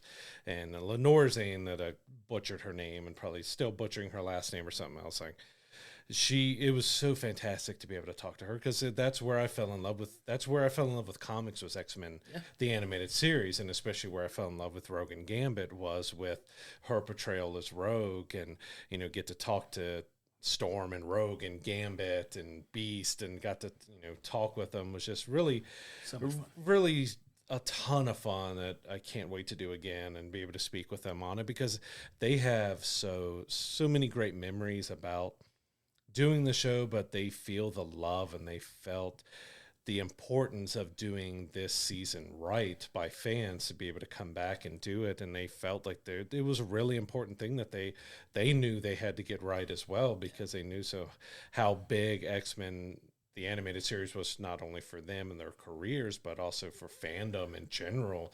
They knew they had a lot to get right with X-Men 97, and they absolutely did. Yeah, they hit a home run and they crushed it. There's so much good television in 2024. Like, we can't say, we could talk all day about every series that we watched and every movie that we loved. A couple other TV shows I wanted to highlight that we both got in a lot of enjoyment about. House of the Dragon season 2. Mm-hmm. That was another brilliant, continuation on such a good show that we're both chomping at the bit for the follow-up on that. It did so well on Max. It's brilliant. There's another House of the Dragon spinoff that we'll talk about when it comes to 2025. Game of Thrones, in that Game of Thrones universe, not necessarily a House of Dragon spinoff, but a Game of Thrones adjacent, in that universe that we're getting another show from. But an incredible season of that as well. We got a lot of enjoyment out of. You have, we finally get Agatha All Along, that I think we both wound up really enjoying as well. That was kind of a sleeper hit for Disney as well.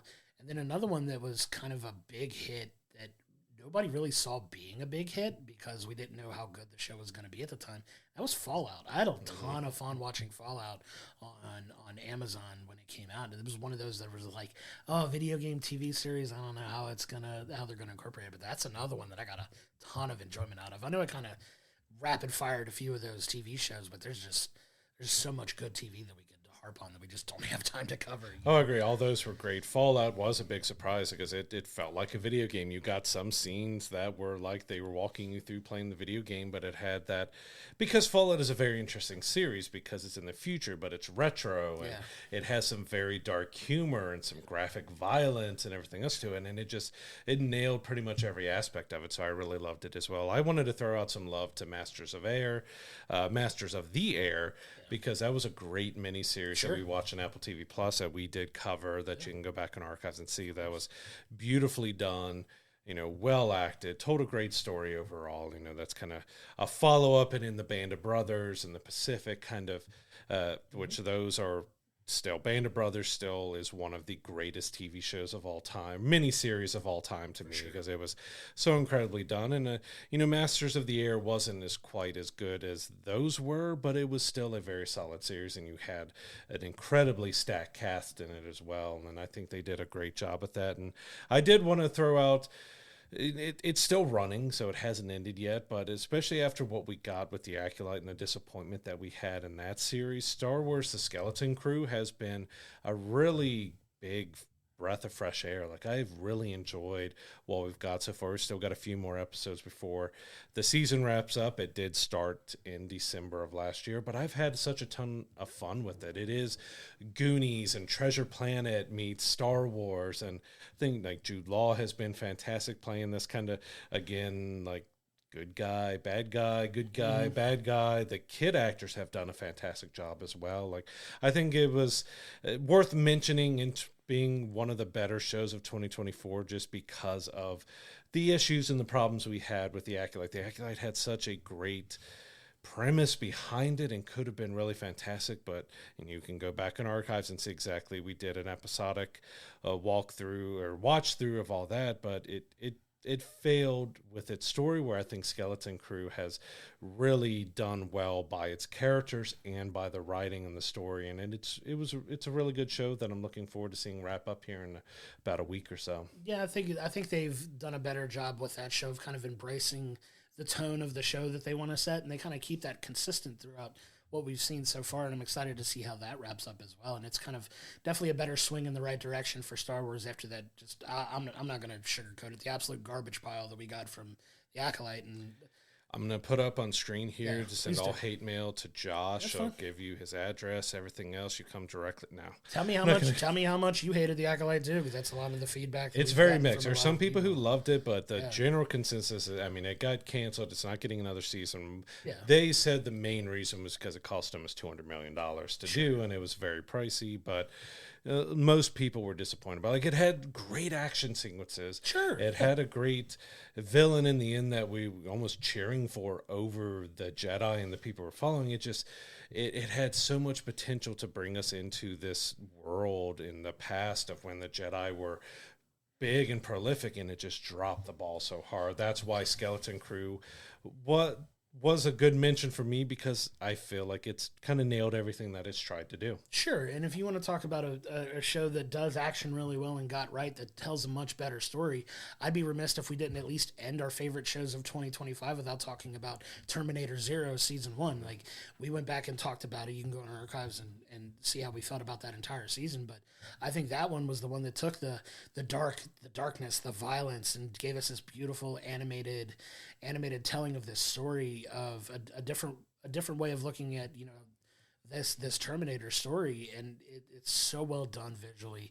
violent, but tells the story in a way that's more plausible, deals with more actual modern futuristic concerns like artificial intelligence, like things like that could play a bigger role in a potential Skynet takeover, right? Or, you know, things that we kind of joke around about still, but I think they did such an effective job of, you know, balancing the gratuitous violence with a well-told story as well, that in a way that made sense. Where The Acolyte failed in that, I think Terminator Zero really excelled in that, and I think our review of that show proved it. Yeah, Terminator Zero was it. You know, when you're hearing they're doing an anime version of Terminator, it could be good or bad, because an anime can be very polarizing depending on how extreme they go with a lot of stuff. And, you know, there's so many different series out there that you either love or hate when it comes to anime. And they did a fantastic job. It was dark, it was bloody, it was graphic, but it did touch on, you know, AI and brought us a different angle to the Terminator story that we hadn't really touched on before. And I think it did really well with a short episode run of telling us a solid story. And it is one of, you know, my favorites of last year, because it was a surprise. It was a surprise of just how good it ended up being. Yeah, and we had a lot of fun watching it. Like I said, go back into our archives and look at our episode for Terminator Zero and let us know what you think. If you haven't watched it, go check it out. It's definitely worth a watch for sure. I'm kind of tired of living in the past now, so let's go ahead and look at 2025 and everything we've got coming up now. We're going to do it. Gonna do it. Stick with me. Okay. No, just kidding. But no, in 2025, there's so much stuff to look forward to. Like I said, you can't see it, but there are 2 full pages. Yeah, it's probably not going to show up on camera very well if you're watching us, but it's like so much stuff to look forward to in 2025 that we're kind of already low key planning our entire year out based on where things at. Obviously, things are going to be adjusted. Movies are going to get delayed. They're going to move dates. This is kind of as of the recording of this episode, like when these movies are coming out and some of the highlights. We're kind of going to go a little bit month by month and talk about some of the movies that are coming out every single month. So bookmark this episode, come back to it. If they change and you come back to this in like August and some of these releases change, sorry, this is a recording in January, but this is where we're at as of now, and there's so much stuff that we're looking forward to. Starting off the year for us next week, we're going to talk about Den of Thieves 2 Pantera, which is something I'm really looking forward to. It's Gerard Butler, it's O'Shea Jackson Jr., it's an action crime thriller film that's a follow-up to the original Den of Thieves movie. I don't necessarily think you had to have seen Den of Thieves to really appreciate this. The trailer looks awesome. It looks like a ton of fun, and I think it's a real fun way to kick off 2025 for us and what's going to be a big year. Yeah, because normally when you think of the beginning of the year in January, February, even into March, it's kind of more of a lull when it comes to films and what's coming out. But this year it does seem like we're getting some more bigger films, some sequels, and some ones that kind of not giving us that small lull. That actually seems to happen more in like August, September, that we're getting some that are not as big. But yeah, we got Den of Thieves. We also have Wolfman. So this is Blumhouse's version of the classic Universal monster, and see exactly how they pull off the horror. If you've seen any rated R movie in 2024, especially the back half, you've seen the trailer for Wolfman over and over again, and it looks solid. Like, it looks like it could be a lot of fun, could be really good horror film to look forward to. And you also have a couple kind of ones that you're not sure of that we have with Flight Risk with Mark Wahlberg being it takes place mainly in an airplane that they're transporting this guy who's going to be played by Topher Grace, who's going to he's got a court date that he's got to get to, but not everything goes as planned. And it looks like it could be interesting. You got Mark rocking a horseshoe haircut, to seeing him partially bald and all that. But also Companion is one that I'm really intrigued by. We've seen the same trailer over and over again. It's a Jack Quaid listed as a romance thriller. But if you've seen the trailer, it's disturbing because they're sitting at a dinner scene and they're just staring and Jack Quaid, and I'm not sure of the actress's name, but they're just staring at each other, but you can see kind of tears in her eyes, and then it cuts, and like she's got her hand over a candle and her arm is just engulfed in flames, and she's not like, oh, okay, it's going to be one of those movies. Yeah, it's definitely one that looks intriguing on the trailer alone. Excited to talk about that one in January. You also have, like, for family-related movies, you have Dogman, which is kind of the animated telling of the classic children's story that I know you're looking for. Yeah, my girls love the graphic novels. For sure. Like, January is going to be a lot of fun. And you move into February, we actually have like 3 or 4 movies that I think are surprising that they're coming out in February. But you have Love Hurts, the Ke Huy Quan film that looks hilarious. Looks like this action comedy movie that looks a ton of fun. So glad that he's kind of come back, especially with Everything Everywhere All at Once and with Loki, like him kind of really just coming back into the spotlight. Love him as an actor now that he's an Oscar award-winning actor now, which is crazy. But he's another one. If I see he's in the movie or TV show, I'm watching it because I just love him so much. Love him. But in February, you're getting your first big Marvel blockbuster movie of the year with Captain America: Brave New World. You've seen the trailers for that everywhere. It's kicking off 2025 for Marvel. This is their next telling. This is the continuation of Falcon and the Winter Soldier, where you have Sam as Captain America now, and you're kind of navigating. It looks like it could potentially be moving more into that Captain America Winter Soldier type of tone of film, which has me very excited. A little concerned with some of the stories coming out about the extra reshoots and everything that have come out about that, but a big budget film to kick off 2025 in a big way in February, and it just continues on from there. Yeah, another big family film, like the Paddington movies have become almost like cult classics. Like, people just, when they talk about their favorite movies, there's even a Twitter account that I follow that they Photoshop Paddington into a TV show or a film every single day, and it's been going for like 3 or 4 years now, and it's a very popular channel and everything else. Like, you just Photoshops Paddington and everything. Like, Paddington from the first movie into the second movie has just become this cult classic, and now we've got the third movie in Paddington in Peru coming out at the same time. Can I ask you about that? I don't mean to cut you off, but is Paddington the Bear in the Bear? Is there Why don't we have that crossover yet? That's the kind of the crossover. Bear season 4, bring in Paddington. Paddington the Bear at the Bear. Like we got to have that. If you want to throw, I think more fitting for that show would probably be Ted. But I do believe the Photoshop guy has put Paddington into the Bear. Has to. You got to have the Bear and the Bear. Sorry, I didn't mean to cut you off, but I had to. I couldn't let that one slide.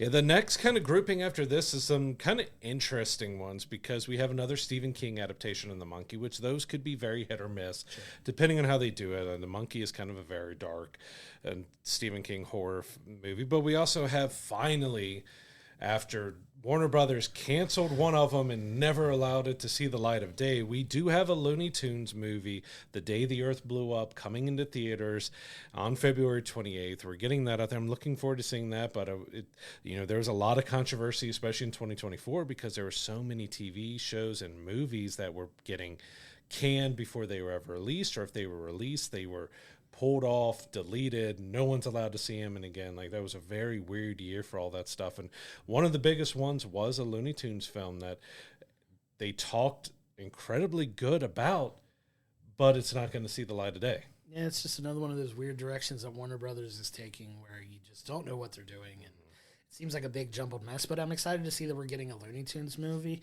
When you go into March, you get one that we've kind of been intrigued by the trailer from in the last several films we've gone and seen. That's Mickey 17, starring Robert Pattinson, is this guy who kind of reaches an agreement to be a guinea pig to like die over and over and over again. Kind of clones himself. It's a weird looking trailer that's fun. That I think it's going to be fun to at least watch. It's a very quirky Robert Pattinson film where he gets to be a little bit more of a sillier, goofier side than the serious actor that he tries to portray so many times in films, and it's going to be interesting to see that take for him. But he's also doing a voice that I don't think we've ever heard come out of him. It's very high pitched and kind of geeky, dorky. Just couldn't say like he's really talking like I can't even imitate. Like it's a very different voice that you didn't expect to come out of it. It fits the character from what we've seen of the trailer. It seems to fit it very well, but not a voice I was expecting to hear come out of him. Yeah, for sure. And then like to kind of round out March, like a highlight for March, one that's going to be, it's already very controversial based on the trailer and the images that we've seen come out of the film, and that's the Snow White live action CGI heavy a film that's going to have incredibly Gal Gadot as Maleficent, who's like the evil witch in that. That's everyone has comments on like, why is Gal Gadot jealous of her? Because she's Gal Gadot, right? Like she's like one of the most beautiful women on the planet. Why is she jealous of a teenage Snow White? But it's gonna be fun to see that, because I have no idea what we're gonna get out of that, because that's one changed so much. It's probably going to towards probably not liking it as much, but it's going to be a fun experience, because Snow White is, of course, the classic big original Disney movie, like one of the OGs that kicked off everything for Disney. And just, you have a lot of very strong opinions about this movie that hasn't even come out yet. So it's going to be one that's definitely going to have a lot of people talking. And then we move into April, that's got like two very highly anticipated films as well. And I'll start off by saying the Minecraft movie, Jack Black, Jason Momoa. Like it's one that it's gonna make a lot of money because of how incredibly popular Minecraft the game is, and excited to see that live action film for sure. It's a little mix. The very first trailer was not a good trailer for it. It made it look like really rough. The second trailer was much better. It made you feel a bit better about it. It's going to be campy and corny and over the top, but it knows it. But yeah, that first trailer didn't, and you could look at the vitriol online about it too. That first trailer did it no favors. The second trailer was much better with it, and there's people who's had mixed feelings on Jack Black as well, and with him being Steve and being at the forefront of it, and Jason Momoa with whatever's going on with his hair and that movie and stuff. It's definitely going to be one it's going to be huge, but it's really going to be interesting to see how that movie turns out, because it is going to be so campy and over the top that if it can do it right with giving us some heart and more behind it, because it looks like it could be fun. The kids are going to enjoy it. They're looking forward to it, but it's one that I'm a little mixed on, mainly after that first trailer. That first trailer left a bad taste in a lot of people's mouth, because it wasn't well done. Yeah, I agree. And to kind of round out April with a film that we've been talking about since we've started this podcast. One of the films that we had talked about is Sinners, and that's the Ryan Coogler, Michael B. Jordan team up again that has this dark tone of like a horror action thriller type of movie. The trailer looks phenomenal on it, the way they present this film. It's one that I'm really, really, really looking forward to. It's the being a vampire period piece that just looks like a lot of fun. Like, it doesn't show you a whole lot in the trailer, which I'm glad of. Like, I want to wait and be surprised when I go see this movie, because you see some action, but you don't get to see the creatures up close. Sure. You don't get to see exactly how they're doing the vampire or the creature aspect of this film. But yeah, I'm really looking forward to that. And one that kind of comes after that is going to be one of the biggest, I think one of the big movies of the summer's Thunderbolts. Like, sure, this is very Suicide Squad-esque in the Marvel universe. You have, Florence Pugh returning as Elena, and you have just this ragtag group of anti-hero villain type of people coming together to do something. But biggest thing I'm excited about it is we have Bucky returning, looking like the Winter Soldier again, acting like the Winter Soldier again, because Captain America the Winter Soldier is one of my favorite films. That is still one of the greatest character introductions that I think we've had in a comic book film, because of Winter Soldier, just the mask and the outfit and the hair and that look that Sebastian Stan had, and the action sequences was just absolutely fantastic. And, he's been used a bit, but he's been in the background, and they've changed him. They cut his hair and kind of took a little bit back seat in Falcon and the Winter Soldier with that, but it looks like we're going to get at least a few action sequences where he looks like the Winter Soldier again. Absolutely. The trailer looks like a ton of fun. You get another take, and it's one of the big movies that Marvel is hoping for.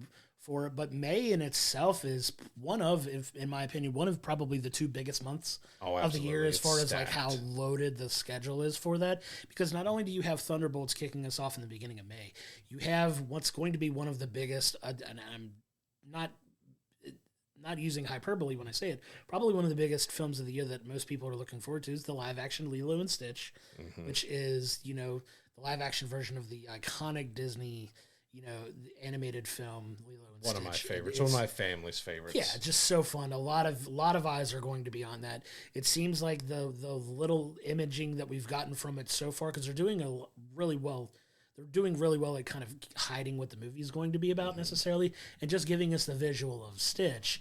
And it looks well done. Like, I think the CGI on it looks pretty solid on it, but that's one that's definitely going to be one that a lot of people are looking There was some fun with Mufasa. I want to jump in there on you, sure, because they did a special trailer for Lilo and Stitch for Mufasa, because he lifts Stitch up in the air and then he breaks free. And so like, they're doing a brilliant job with the limited marketing that they're doing, that they're just giving Stitch destroying a sandcastle or being, Simba and all that stuff. But yeah, we haven't got a full trailer for it yet, which is a little surprising, which you hope doesn't mean bad things about the quality. Yeah. But it's going to do gangbusters because of the absolute love that people have for Lilo and Stitch. And you do have the original voice actor for Stitch returning to play him, so at least you have that connection. Everyone else is kind of new. And we also have, that's one where people get a little too thirsty when it comes to her sister, with Lilo's sister in the movie. Like, hopefully people aren't going to be that creepy with a kids movie and live action here, but who knows? Like, it's going to be a little crazy, and the internet's going to go crazy. But you follow Lilo and Stitch up with potentially the final Mission Impossible movie. Now, this was supposed to be part 1 and part 2, but it changed. The name is changed to be the final Mission Impossible: The Final Reckoning. The trailer paints it out that, Tom Cruise is saying, "Come with me one last time." They're painting it as being the final Mission Impossible movie, and I have absolutely loved this series. Like, regardless of what you feel about Tom Cruise and everything with Scientology and his personal life and everything, sure, the Mission Impossible films have been unbelievably incredible. One of the most consistent film series. Well, this is number 9. I think this is going to be 8 or 9. Like, I'd say the first 2 people are a little more mixed on, but like once like 3 and on hits, especially the last 3 or 4, have been incredible action spy thriller films, because of course Tom Cruise goes over the top of hanging off the side of a cliff or hanging off the side of an airplane or driving a dirt bike off of a mountain. Like, he's gone overboard with the stunts that they've done, and it's been one of my favorite series. And I'm looking forward to seeing how it ends, but I'm also a little sad that it's ending. I mean, it's been going on for a long time now, but I mean, it's been an incredible blockbuster that is one of those pinnacle films of theater that you want to go and see it in a movie theater, because it is a gigantic, big budget action film that has twists and turns and incredible scenes to watch. When you talk about the prototype for a blockbuster type film like that, this is one of the ones that you talk about. For that reason, it's a visual spectacle. It's had an incredible almost 3-decade run now, as far as that series, is him playing Ethan Hunt over and over and over again. Like, it's been incredible, and I'm excited to see that come to an end. We end May also with another film that you and I are both highly anticipating because of our love for Cobra Kai, and that's Karate Kid Legends. And it's kind of it's taking off where Cobra Kai ends.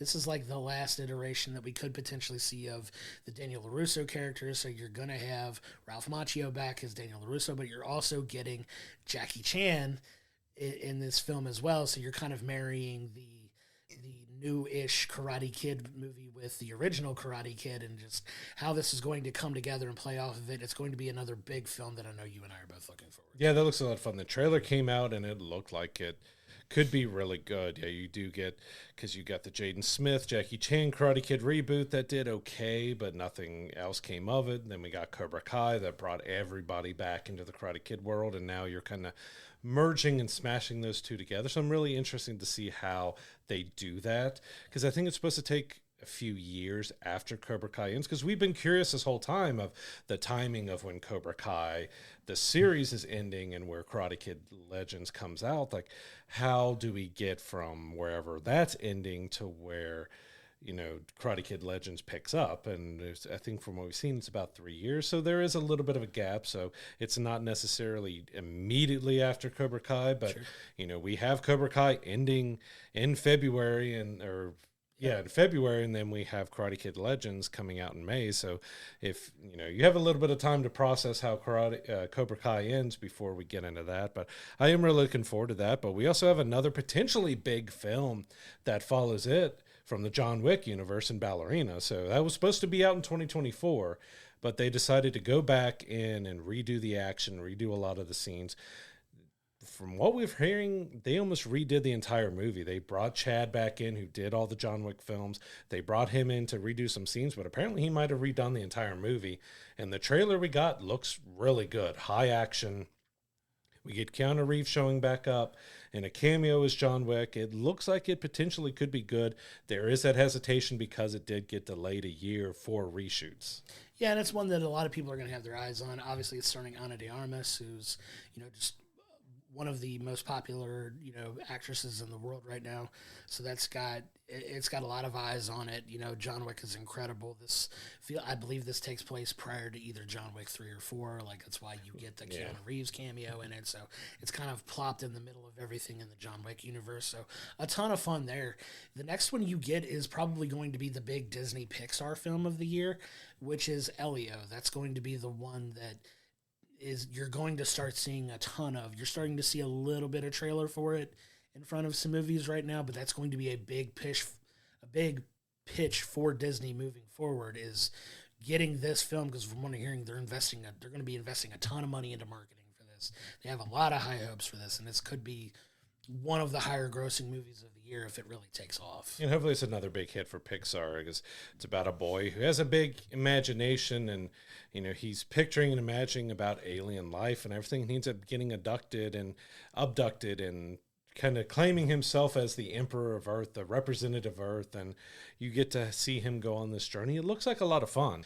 But yeah, with June, we also have How to Train Your Dragon is getting a live-action version, so we do have the director behind the animated films that my kids love, and they're really looking forward to. We also have the Epic Universe Park that's coming of it.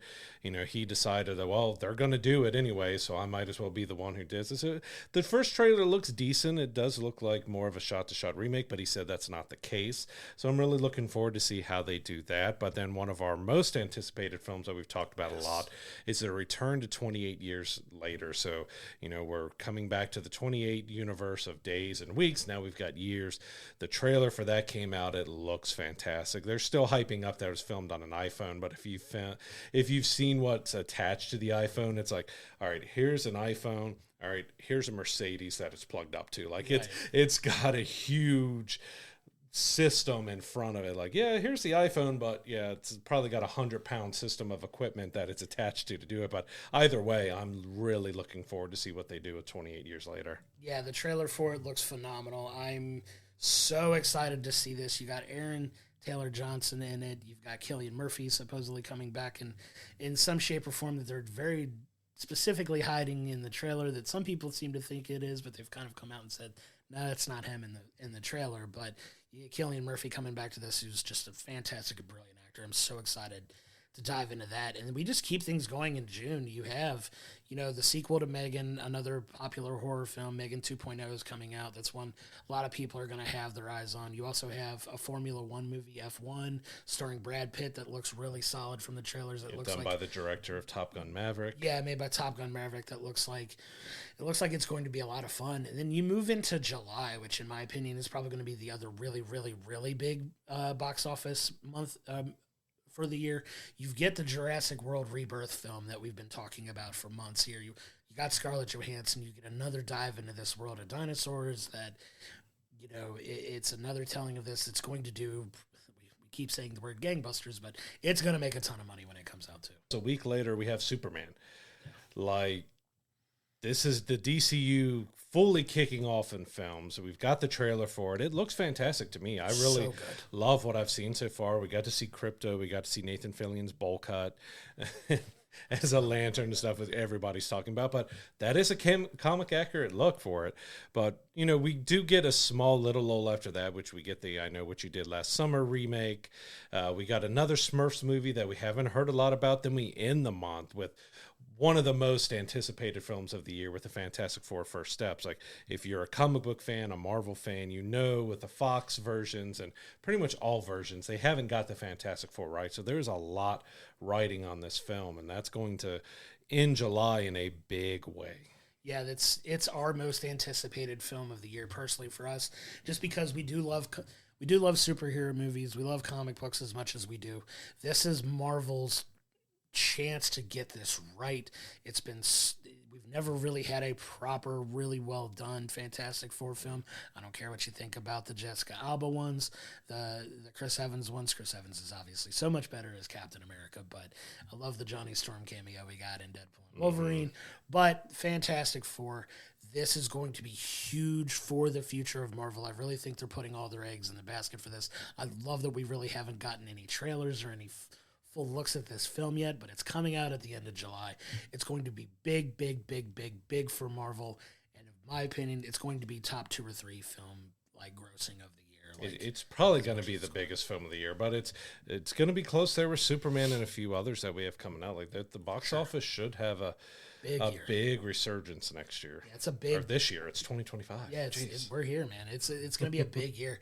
You move into August, you get another lull where it's like you get so much up front in May, June, and July. May, June, and July are just ridiculous. I think you and I are going to probably set up residence in the theater because we're going to. I got a tent. We're just going to camp. Yeah, we're just going to live there. That's where we do. Find a shower at some point, but you get kind of a lull. You get the Naked Gun reboot with Liam Neeson and Pamela Anderson. Still iffy on that one. Yeah, I got my. I'm going in that very cautiously. You get the sequel to The Bad Guys, which is another one that I don't necessarily know if it needed a sequel, but it could potentially be a fun movie as well. If you love The Bad Guys, good news for you. It's getting a sequel and it's coming out in August. You also get another sequel with Bob Odenkirk and Nobody. That's a film that I actually really enjoyed a lot. I can't remember if you said you would see it. I haven't seen the first one. I want to. I've heard great things about it, but it was one of those that just came out in a time where I just didn't have time to watch it. For sure. And like I said, a little bit of a lull in August, but you end August with the final Insidious movie. So fans of horror, it's supposed to be, it's called Thread and Insidious Tale. Well, Thread is a prequel on Insidious, so it's not part of the main storyline. But it's supposed to be the last one that The Conjuring. That's The coming up Conjuring. next, Okay, yeah. so you start talking about these Because you got them back to back, so you've got Thread and Insidious Tale, which is a prequel, and then you have The Conjuring: Last Rites, which is the final movie. The Conjuring. But those, I'll be honest, I haven't really seen The Conjuring or the Insidious movies. I've heard good things about them, but they've kind of blend together for me because they have been kind of coming out around each other. But you've got them back to back. You've got a prequel within that series, and then you have the final one of that series. So we've got a lot of sequels and prequels that come out after a big summer box office, moving right into, you got Downton Abbey 3, so we've got a third of that, but of course we've got a few actors that have passed away from that series, and then 2, which I kind of put these 2 together. So we have The Bride with Maggie Gyllenhaal, directed. It's got Christian Bale in it. It looks really good. We don't have a date for this one, but I want to talk to you about it at the same time because Guillermo del Toro is doing a Frankenstein movie as well. So we potentially have 2 big Frankenstein movies coming out this year. That one we're still waiting on a date for, but kind of when we talked about The Bride, I wanted to talk about that one because Maggie Gyllenhaal could do a really good job. I mean, it's got Christian Bale in it. Yeah. You've got a pretty big stack cast, but potentially 2 big Frankenstein movies. So we've got Wolfman, we've got Frankenstein, we've got quite a more monster movies coming out in 2025. And the Guillermo del Toro one has Oscar Isaac and Christoph Waltz in it, so it's not light on acting as well in that. And then in September, you kind of round out with the 11th installment of the Saw franchise. Saw 11 is coming out. That's another really popular horror movie that's probably going to do fairly well at the box office, I would assume. And then you get into October, which is music-wise the most anticipated musical-based movie of the year. It's the Michael Jackson biopic, Michael. That is going to be something that I am just chomping at the bit to check out. Obviously, Michael Jackson, the biggest pop star of all time, one of the most legendary figures of music. They get his nephew playing him in the movie, who, if you haven't seen the images yet, I'm getting goosebumps just talking about it because he looks so much like his Uncle Michael that it's scary. You almost feel like it's Michael Jackson playing himself in this movie, which obviously can't happen, but this is one that everybody's talking about and everybody's looking forward to for sure. Yeah, they're even hyping up that they think this might be the biggest movie of the year box office wise. They expect it to make billions. Yeah.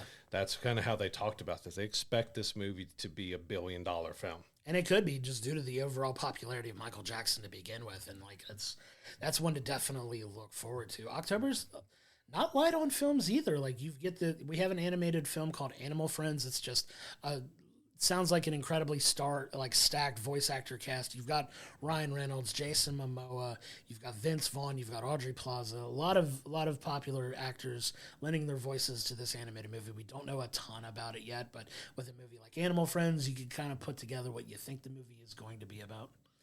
Yeah, it sounds like it might be a raunchy comedy. You've got these, especially Ryan Reynolds and Aubrey Plaza, where their humor can be, where Vince Vaughn's humor can be. So it sounds like a lot of fun. I do want to take a little quick moment here. We didn't do it. It happened right before the show happened, but Aubrey Plaza lost her husband. We give our condolences out to her. And that sad situation and stuff, because I really enjoy. I've almost finished a Park and Recreation rewatch. She was also great in Agatha and everything. She's been one of my favorites because she does that just sarcastic. She's so funny. Just so funny. The way she's able to present herself and her comedy and everything else. So she's another one. If she's involved, I'm going to go see it, even though I still haven't watched Megapolis. It has her in it. I still want to go back and watch that, but I wanted to give my condolences to her on that. Yeah, for sure. And, it's just an absolutely tragic situation. But kind of moving through the rest of October, you've got the Tron follow-up, Tron Ares, which is another big deal.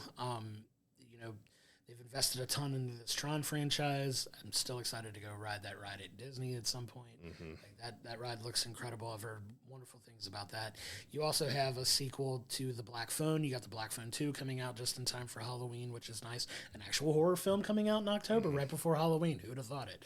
There's so many horror films coming out in January and February this year. It's crazy. It just makes sense. But we're ending October with one of the films that I'm looking forward to the most in 2025, and that's Mortal Kombat 2. Now, Mortal Kombat, the original Mortal Kombat gets a lot of flake for being like this hokey take. It was a fun film.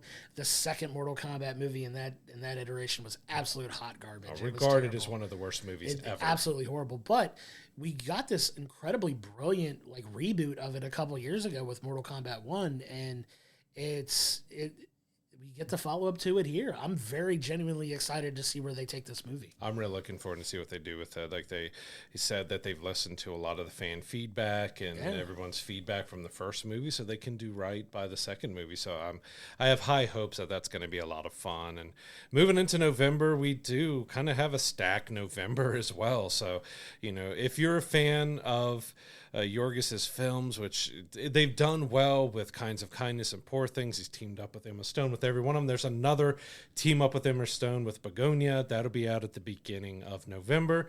But then we go into Predator Badlands. After that, we have Dan Trachtenberg has returned. He did Prey, which was very well received by a lot of people. So we also have a mystery Predator anthology or movie or something else that's coming out in the Predator realm that he may have been involved with as well. They haven't fully announced it, but it'll be out this year. But I'm really looking forward to Badlands because Prey was so good. They've kind of done a good kind of reset with Predator, even though it stayed true to the character, but it was set in the past and that they could do a lot of fun, good things. And Badlands seems to be one of those. And then right after that, or the same day, we have The Running Man. So it's not a remake.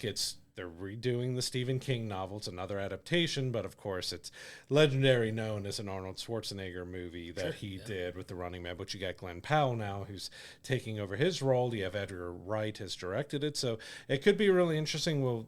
A lot of comparisons will be done between, is it closer to the book than Arnold's? Or how does it compare to what Arnold's was and stuff? And so that one's going to be a really interesting one to check out. So to kind of continue with the rest of November, you get the follow-up in the Now You See Me franchise of Now You See Me 3, which is the next telling of this. I'm not exactly sure that was needed. I'm a little on the fence about that, especially with the way Now You See Me 2 left off. But, we'll see. We'll give it a fair chance. But right around Thanksgiving time, you get Wicked for Good, which is the follow-up, obviously, to one of our favorite films of 2024, Wicked.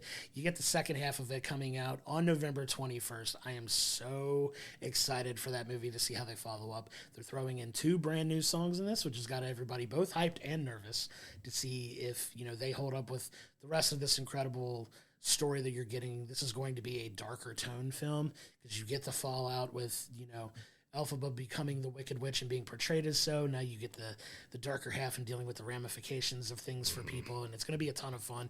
A lot of great songs coming up in that one, but for sure, definitely looking forward to it. Yeah, that's going to be huge. But yeah, coming up on Thanksgiving week, we have Zootopia 2, which ended up being a smash hit for Disney that I don't know if they were even expecting that. They've had some little spin-off shows that they've done on Disney Plus from it. So that's looking pretty big. And then Five Nights at Freddy 2 starts off our December. So, that did pretty decently well for Blumhouse, and they're bringing it back for a sequel. It was a fun little campy horror movie.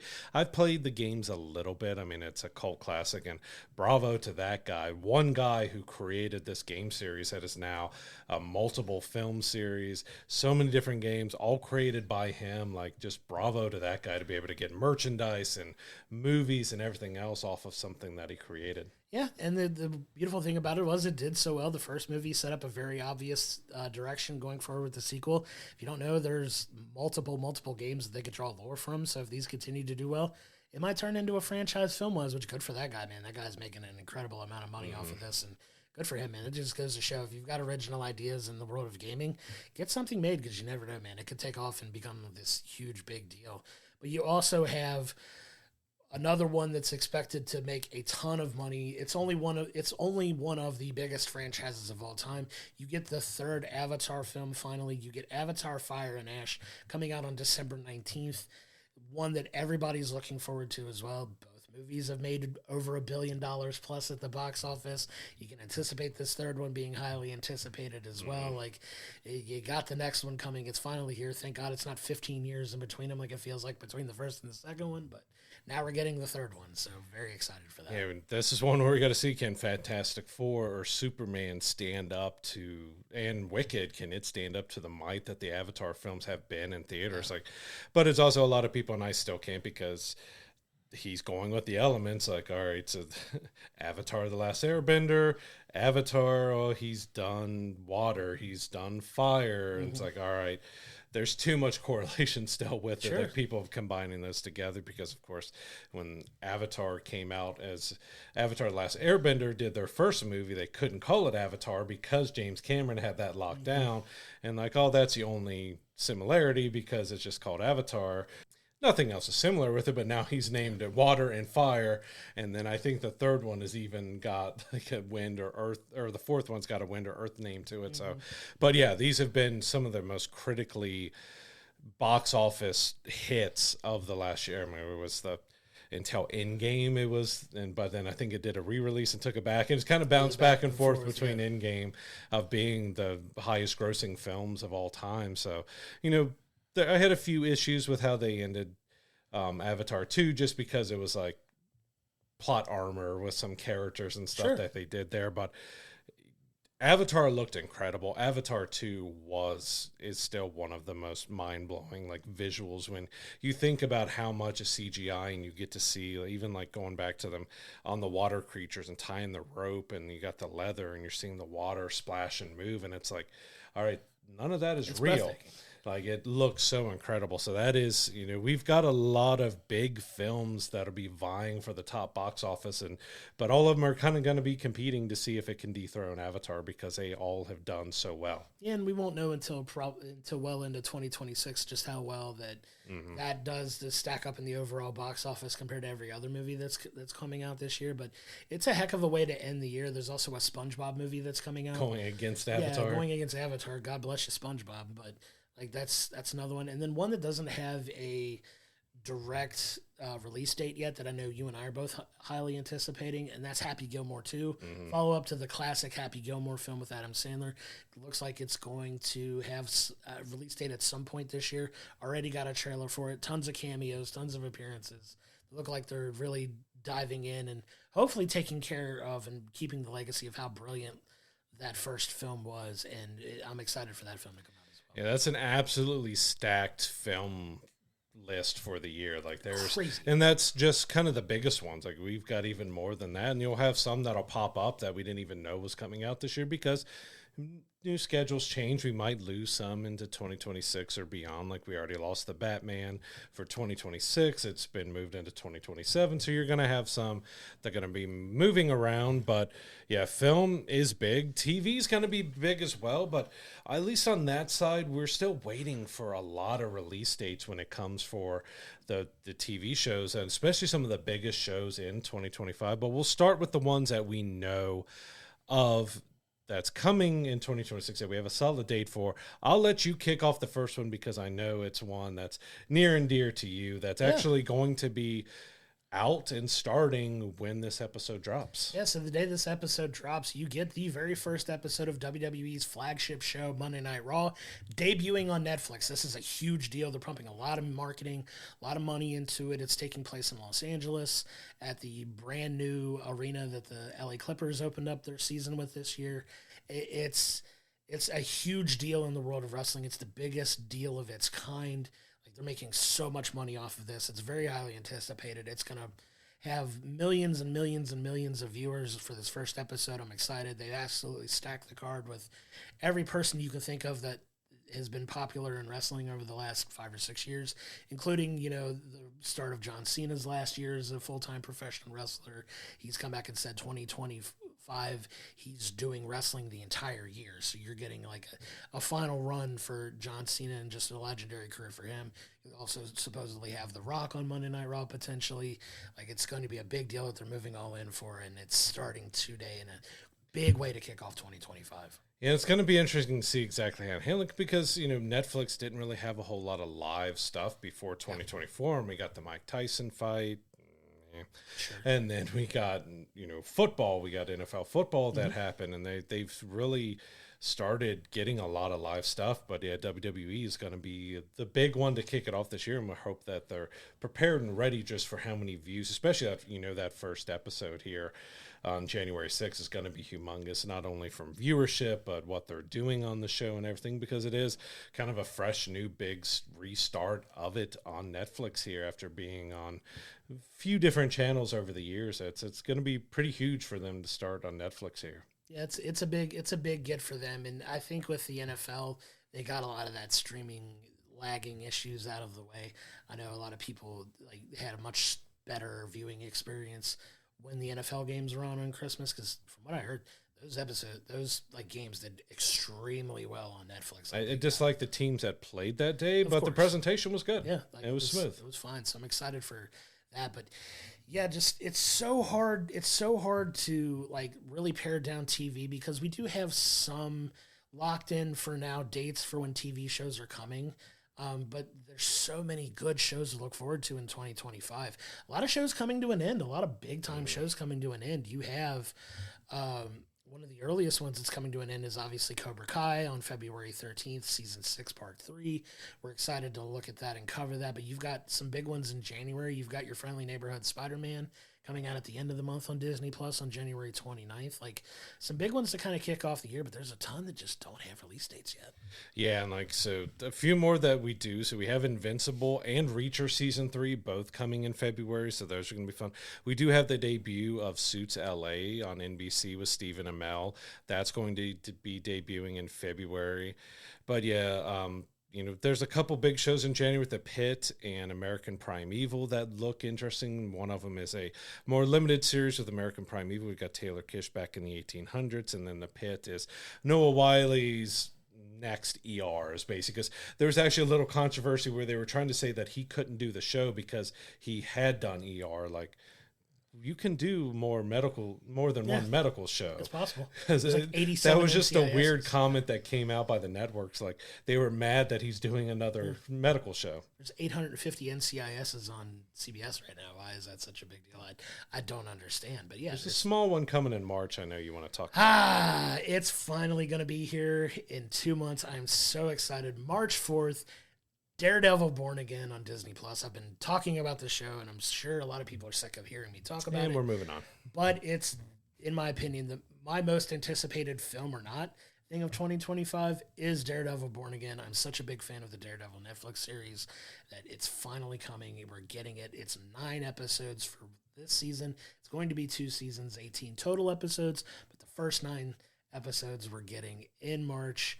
I cannot wait for that show. They're already talking that based on what they feel about what they've done so far, but if it does well, that it may have more than the 2 seasons that they... Because originally it was like one big season of 18 episodes, and they split it up into 2 9-episode seasons, and now they're like, you know what?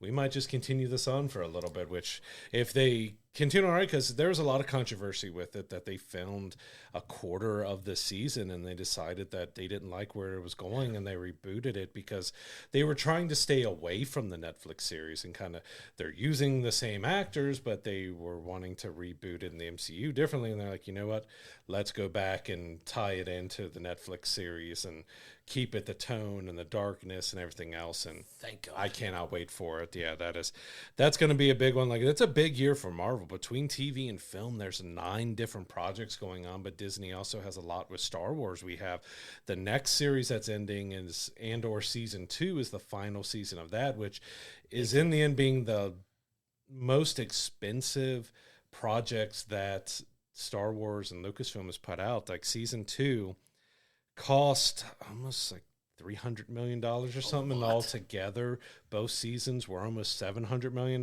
So they put a lot of money. I love season 1, so I'm really looking forward to season 2. But season 2 is going to be really interesting because there's going to be time jumps. Like, every couple episodes, we're jumping years and jumping years again until we get up into the timeline for Rogue One. And that's going to be really interesting to see how they're able to tell the story in spurts, because you get this story. All right, now let's jump 3 years. Let's jump a few more years. All right, now we're in the Rogue One timeline. But they've poured a lot into this, so I'm really looking forward to see how that ends. Yeah, it's an amazing show. They did so well with it. A little bummed that it's only getting 2 seasons, but I'm excited that it's getting 2 seasons because they're going to be able to fit everything they need to catch it up to Rogue One. Brilliantly told story. The depth of the characters are really well done. The acting, the tone of the show, like it's a really well done show, and I'm excited for them to kind of wrap that one up. You also get, in June, you get Ironheart Season 1, which we're finally getting that show. That show was filmed almost 3 years ago now, and it's finally seeing the light of day. But excited that one's getting it. I'm hoping we get that in like a kind of like in an Echo way where we get every episode dropping at once. I'm hoping they get that treatment with it and it's not a weekly thing. I think this one's going to be more digestible as a binge watch show. Like, I'm excited that it's finally coming out, but it's one we're finally getting eyes on. But kind of continuing the Marvel thing, you're talking about everything they've got coming out. You got Eyes of Wakanda coming out in August. That's a fun one, like another animated trip into Wakanda. That's going to be a good one. You've got Marvel Zombies coming out in October. That's one that you and I are both highly looking forward to as well. It doesn't have a set date yet, just October for now. But it's only, I think, 4 episodes. So sure. I don't know if they're going to do the what if and release like one a day, or if they're going to drop them all at once. Yeah, very possible they could do it either way, but looking forward to that. And then you've got, to kind of end 2025, you've got Wonder Man from them as well, which from what limited things we've seen from it, looks like it could potentially be a lot of fun as well. And it's, something that they're looking forward to releasing by the end of the year. Definitely more obscure character in their arsenal, and you're also bringing over DC actors to play roles and stuff. But yeah, that's everything that we really know of big releases coming this year. But we do have a lot that do not have release dates, and they're probably going to be the biggest shows of the year, which we'll kick off with in the spring, The Last of Us Part 2. So that was a big hit for HBO and Max. Season 2, if you've played the game, there's going to be some potential controversy. There's going to be a lot of drama. There's going to be a lot of craziness that happens. That's sometime in the spring that we're going to see that. Yeah, probably somewhere around April, I would say, seems to be the general consensus for that. Pedro Pascal's fantastic in that show. The young girl that is also starring, I'm blanking on her name, so I apologize for that, but does such an amazing job in that too. I'm excited for that follow-up. What limited trailers we've gotten from it so far look fantastic. Like, it's going to be a phenomenal follow-up. And yeah, if you've played the games, just prepared to have your heart broken more than once and potentially in this season. So I'm very much excited for that.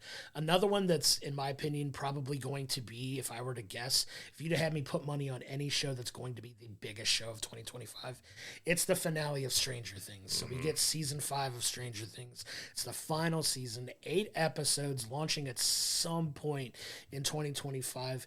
The consensus right now seems to be around September, October for that, because there's a debate back and forth on which one's coming out first, Squid Games or Stranger Things. So you can kind of pair those together, because Squid Games is going to be another highly anticipated one, with Squid Game Season 2 just coming out and breaking every... 3 will be the final. Yeah, and 3 is going to be the final season for that, but Squid Games 2 was the most viewed single week TV release that Netflix has ever had. It beat the record for Wednesday. We'll get to Wednesday in a minute too. Like, so many big things that they're following up on. Huge year for Netflix, obviously, but Stranger Things season 5, the finale for this incredibly popular show, 8 episodes, is coming at some point this year.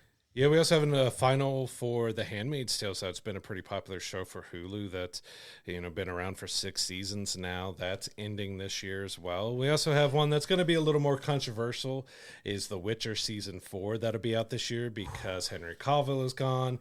Liam Hemsworth has stepped in to be The Witcher.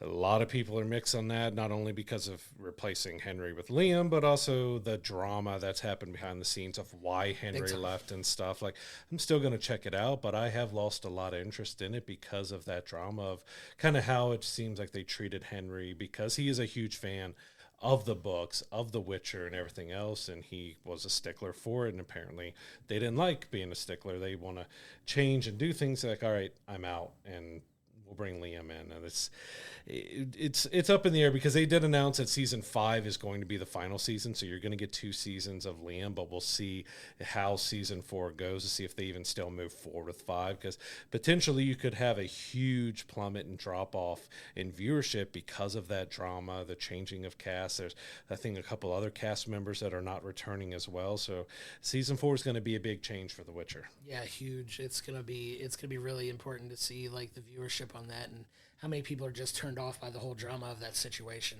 And yeah, it's unfortunate. I don't know if I'll be tossing a coin to my Witcher in that season or not, but like, a lot of vitriol towards that show for replacing Henry Cavill the way that they did. Just did such a good job that we'll see if it holds up. But yeah, like we mentioned before, you have the final season of Squid Games coming out. Huge. You've got the follow-up to the very wildly popular Wednesday. Season 2 is dropping at some point this year. A huge show for Netflix. Like I mentioned, up until just recently with the release of Squid Game Season 2, Wednesday was the most viewed single week's worth of viewership in Netflix's history. So the very popular Jenna Ortega season 2 follow-up that's going to see additions of big names like Steve Buscemi, like Lady Gaga, who's also going to be appearing in this show as well. So a lot of big shoes to fill in the follow-up for a very important show for Netflix on Wednesday. Yeah, and Hulu has a couple potentially big new series that's coming out. So one is Chad Powers with Glenn Powell. It's a comedy series that'll be out this year. But you also have Alien coming to series. So you have Alien Earth from Noah Hawley, starring Timothy Olyphant. We've only got very just bits and pieces with the teasers. Like, it's not showing anything. But I'm really looking forward to see what they can do or what he's done with Alien in this series. Yeah. And those potentially could be, because Glenn Powell's star power is so huge. That could be 2 huge series for Hulu this year. Absolutely. Just a big year for Hulu as well. But I'd be remiss if I didn't mention, obviously, The Bear season 4, like we talked about. Huge follow-up for that show. One of the most popular shows on television right now. It should be in the summer. I believe it's coming out around the summer as well. That's going to be a lot of fun to check out. But I would be remiss if I didn't talk about we mentioned it briefly before.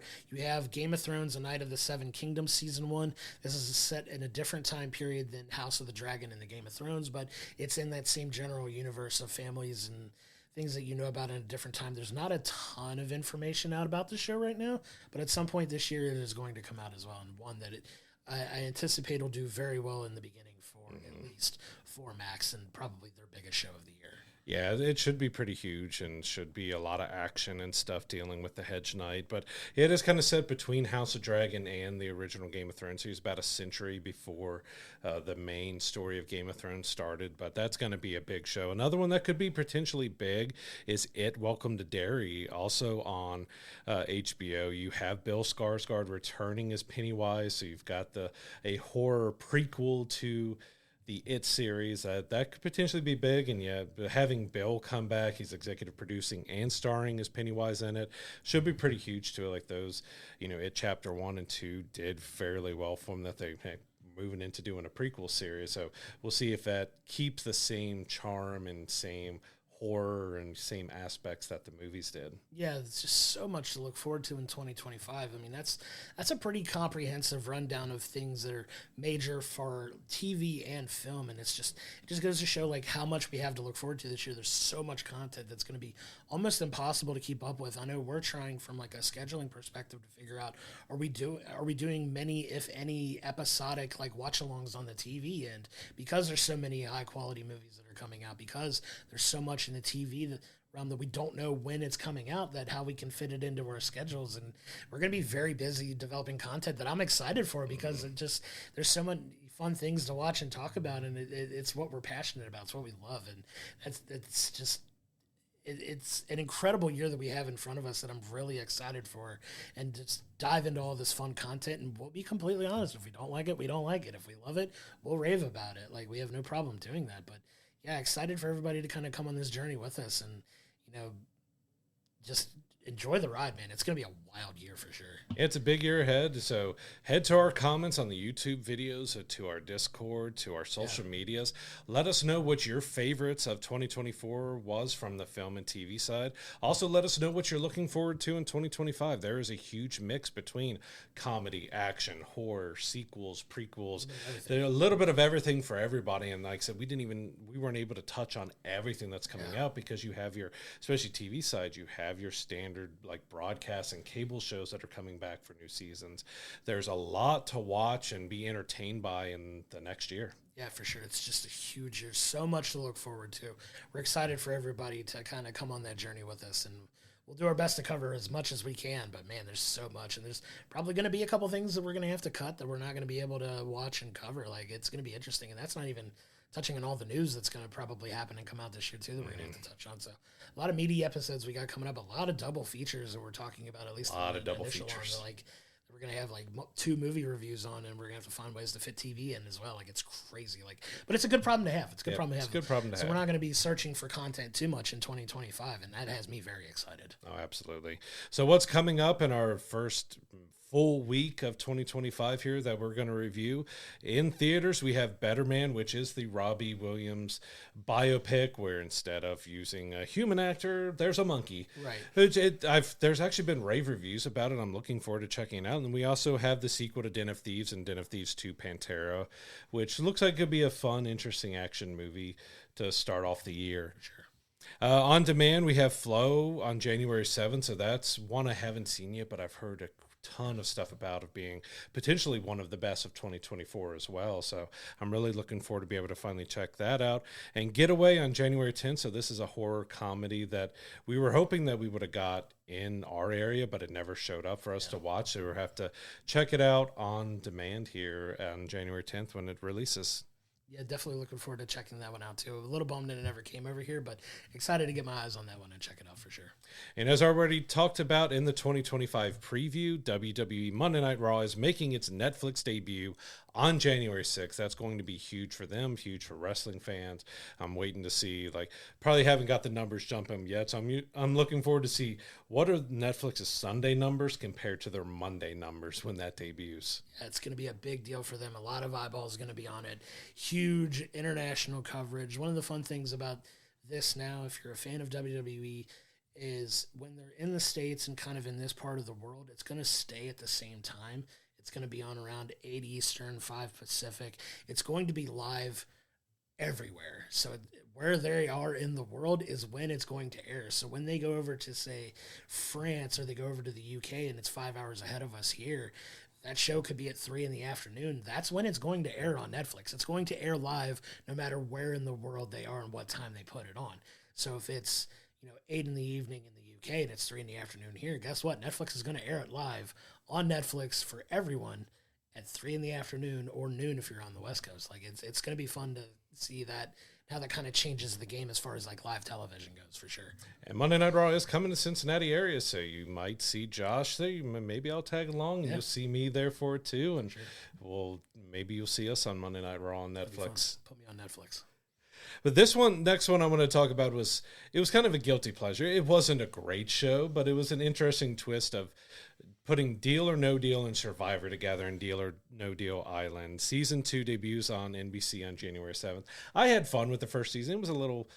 It had some rough parts to it and some Big Brother type of drama if you're into that kind of stuff, because it's Big Brother, Survivor, Real Housewives, almost kind of just drama between the characters. But I had fun with it. But I'm looking forward to see what season 2. You don't have Boston Rob, who kind of helped kick off the series, but he does have an after show. So if you are a big fan of Deal or No Deal Island, he will have his own after show that will debut right after the episode, so you'll be able to see him still involved with this series. Of course, he was huge from Survivor. They kind of used him in Deal or No Deal Island to boost its appeal to people, and now it's seemingly we have an all-new unknown cast in season 2. No, that's definitely not the case, because you have Parvati, who is... Is Parvati in it? I haven't seen anything on it yet. I saw one trailer and I didn't really recognize anybody. So now in the full trailer, you get some view of the cast. So you have Parvati Shallow, who is a very popular contestant on Survivor. She's going to be on it, as well as a Big Brother legend, if you're a fan of the show.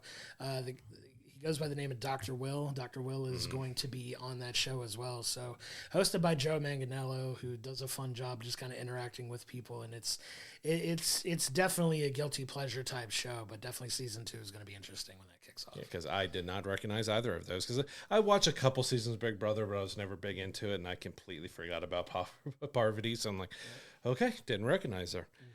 We also have, like we mentioned in the 2025 preview, 2 of the kind of more anticipated series. So we have The Pit, season 1 on Max, American Prime Evil, and we also have the Critics' Choice Award on E. All that coming on January 12th. Yeah, a lot of stuff kicking off. So 2 of our most anticipated shows of 2025 kicking off right here at the beginning of the year. Excited to check those out and hopefully talk about 1 or 2 of them if the time comes. Yep.